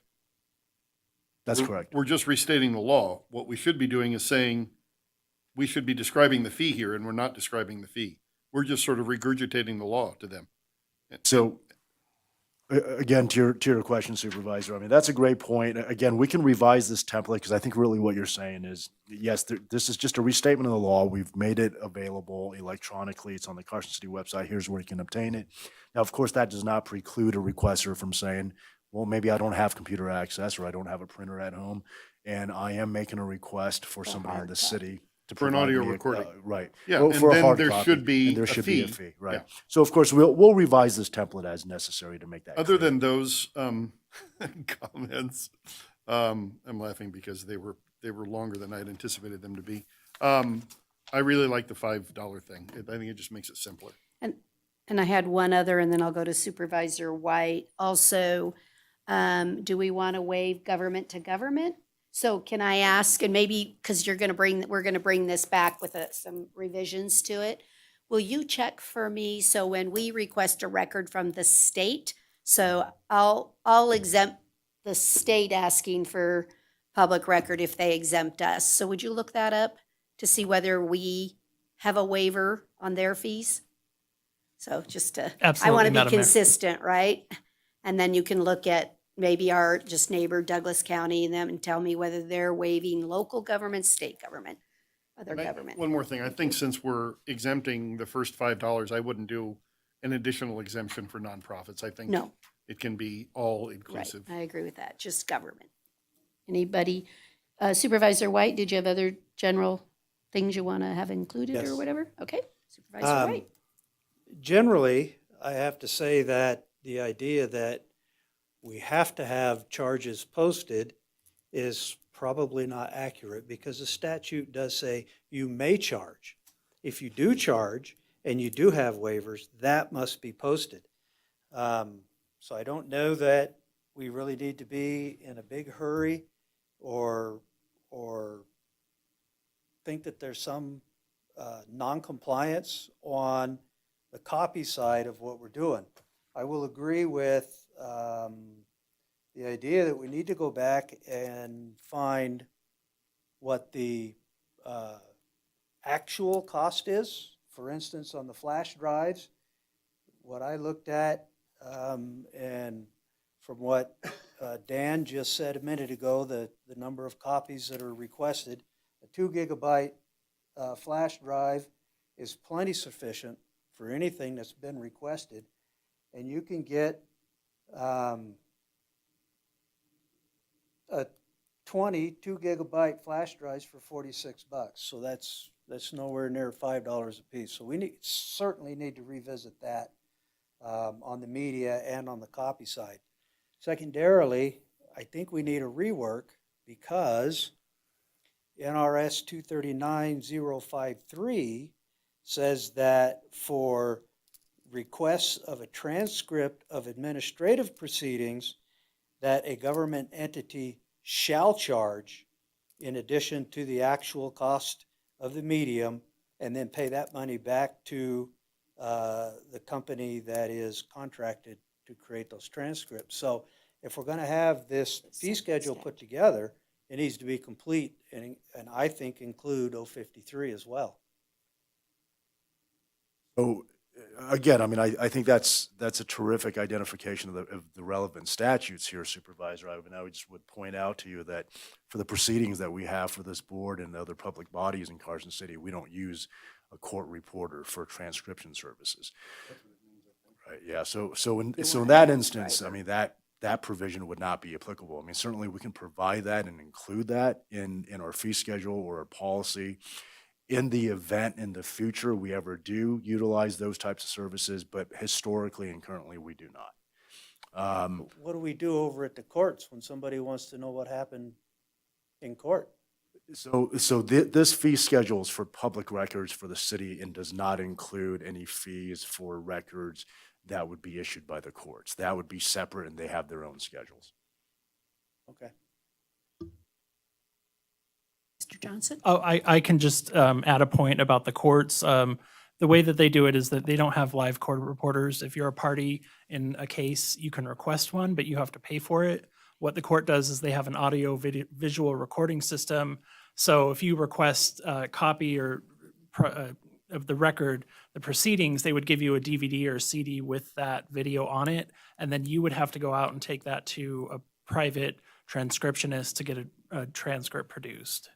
That's interesting. Okay. All right. Supervisor Jones, did you have a comment? Well, we didn't discuss the color documents, our fees on that. We did. We said we're going to bring this back and we're Oh, going to okay. All right. look up the cost of the actual paper and stuff and come back and revise the fee. So I don't see anything else on that. So the direction really is just, it'll come back. We'll do a little more research and on the government to government, and then the $5 waiver for if it doesn't cost $5. Okay. So we're not going to take any action then on that one because it'll come back. Let's see. We're gonna, maybe I can turn the page. Fingers. All right. Thank you so much, Mr. Johnson. So we're now on agenda item 17. We'll start with Ms. Paulson. Do you have anything? Yes, I just wanted to congratulate Battalion Chief Scott Baker, who officially retired this morning after 32 years of service with Carson City. During his going away get-together, he actually had to leave because they had a call. Luckily, it was pretty short and they all came back, but just wanted to thank him for his dedication to the city for the last 32 years. Absolutely. Okay, I just want to put on the record and thank our congressional delegation, Senator Masto, Senator Rosen, and Congressman Amade really worked diligently on our behalf. And the city was successfully awarded appropriations of $2 million for the Quill Water Treatment Plant. We also received $1 million for the Southeast Sewer Extension Project. We received $1 million for our Safe Routes to School program. We had $2 million for our Carson City Emergency Operations Center, and we got $2 more million for our Williams Street Complete Street. So that project's really coming. So $8 million from the 22 omnibus bill that we received. So we are looking forward over the next few weeks to determine how we can actually draw those dollars in. But again, a big shout out to all of the staff that worked diligently and the teams from the senator's office and the congressman's office to really fight for Carson City to bring back some federal dollars. So I just want to put that on the record, and it's going to be a big help on our projects. Is anybody, I don't see any other hands. Anybody else? Stacy? The Carson Water Subconservancy meeting last night, Carson City got a little over $300,000 in grant money through CWSD from FEMA for area drainage map plans. These plans are for East Carson, which basically covers the east side of Prison Hill, the entirety of that, and southeast Carson City area drainage map plan. And that's kind of the lower levels south and east of town. So those map plans, you'll remember, are the items that allow us to seek pre-disaster mitigation funds to help mitigate disasters before they happen. So thanks to CWSD and FEMA for those funds. Those are big deals. And Carson does a great job. Our Public Works Department does a great job of accessing through CWSD those grant funds. It seems like we always have application in front of us. Speaking of water, I will slightly disagree with presentation earlier. It has been an interesting water year. Of course, the water year starts October 1 through September 30th. And it's kind of been an interesting water year. We are in the Carson River Basin, so that's the entire basin, not any single point in the basin, but the basin as a whole. We're at 99% on the precip. I mean, you wouldn't think that, but the snow water equivalent is dismal. It's at 68%. So what that means is what's been happening over the last several years is that we've been getting more rain and less snow.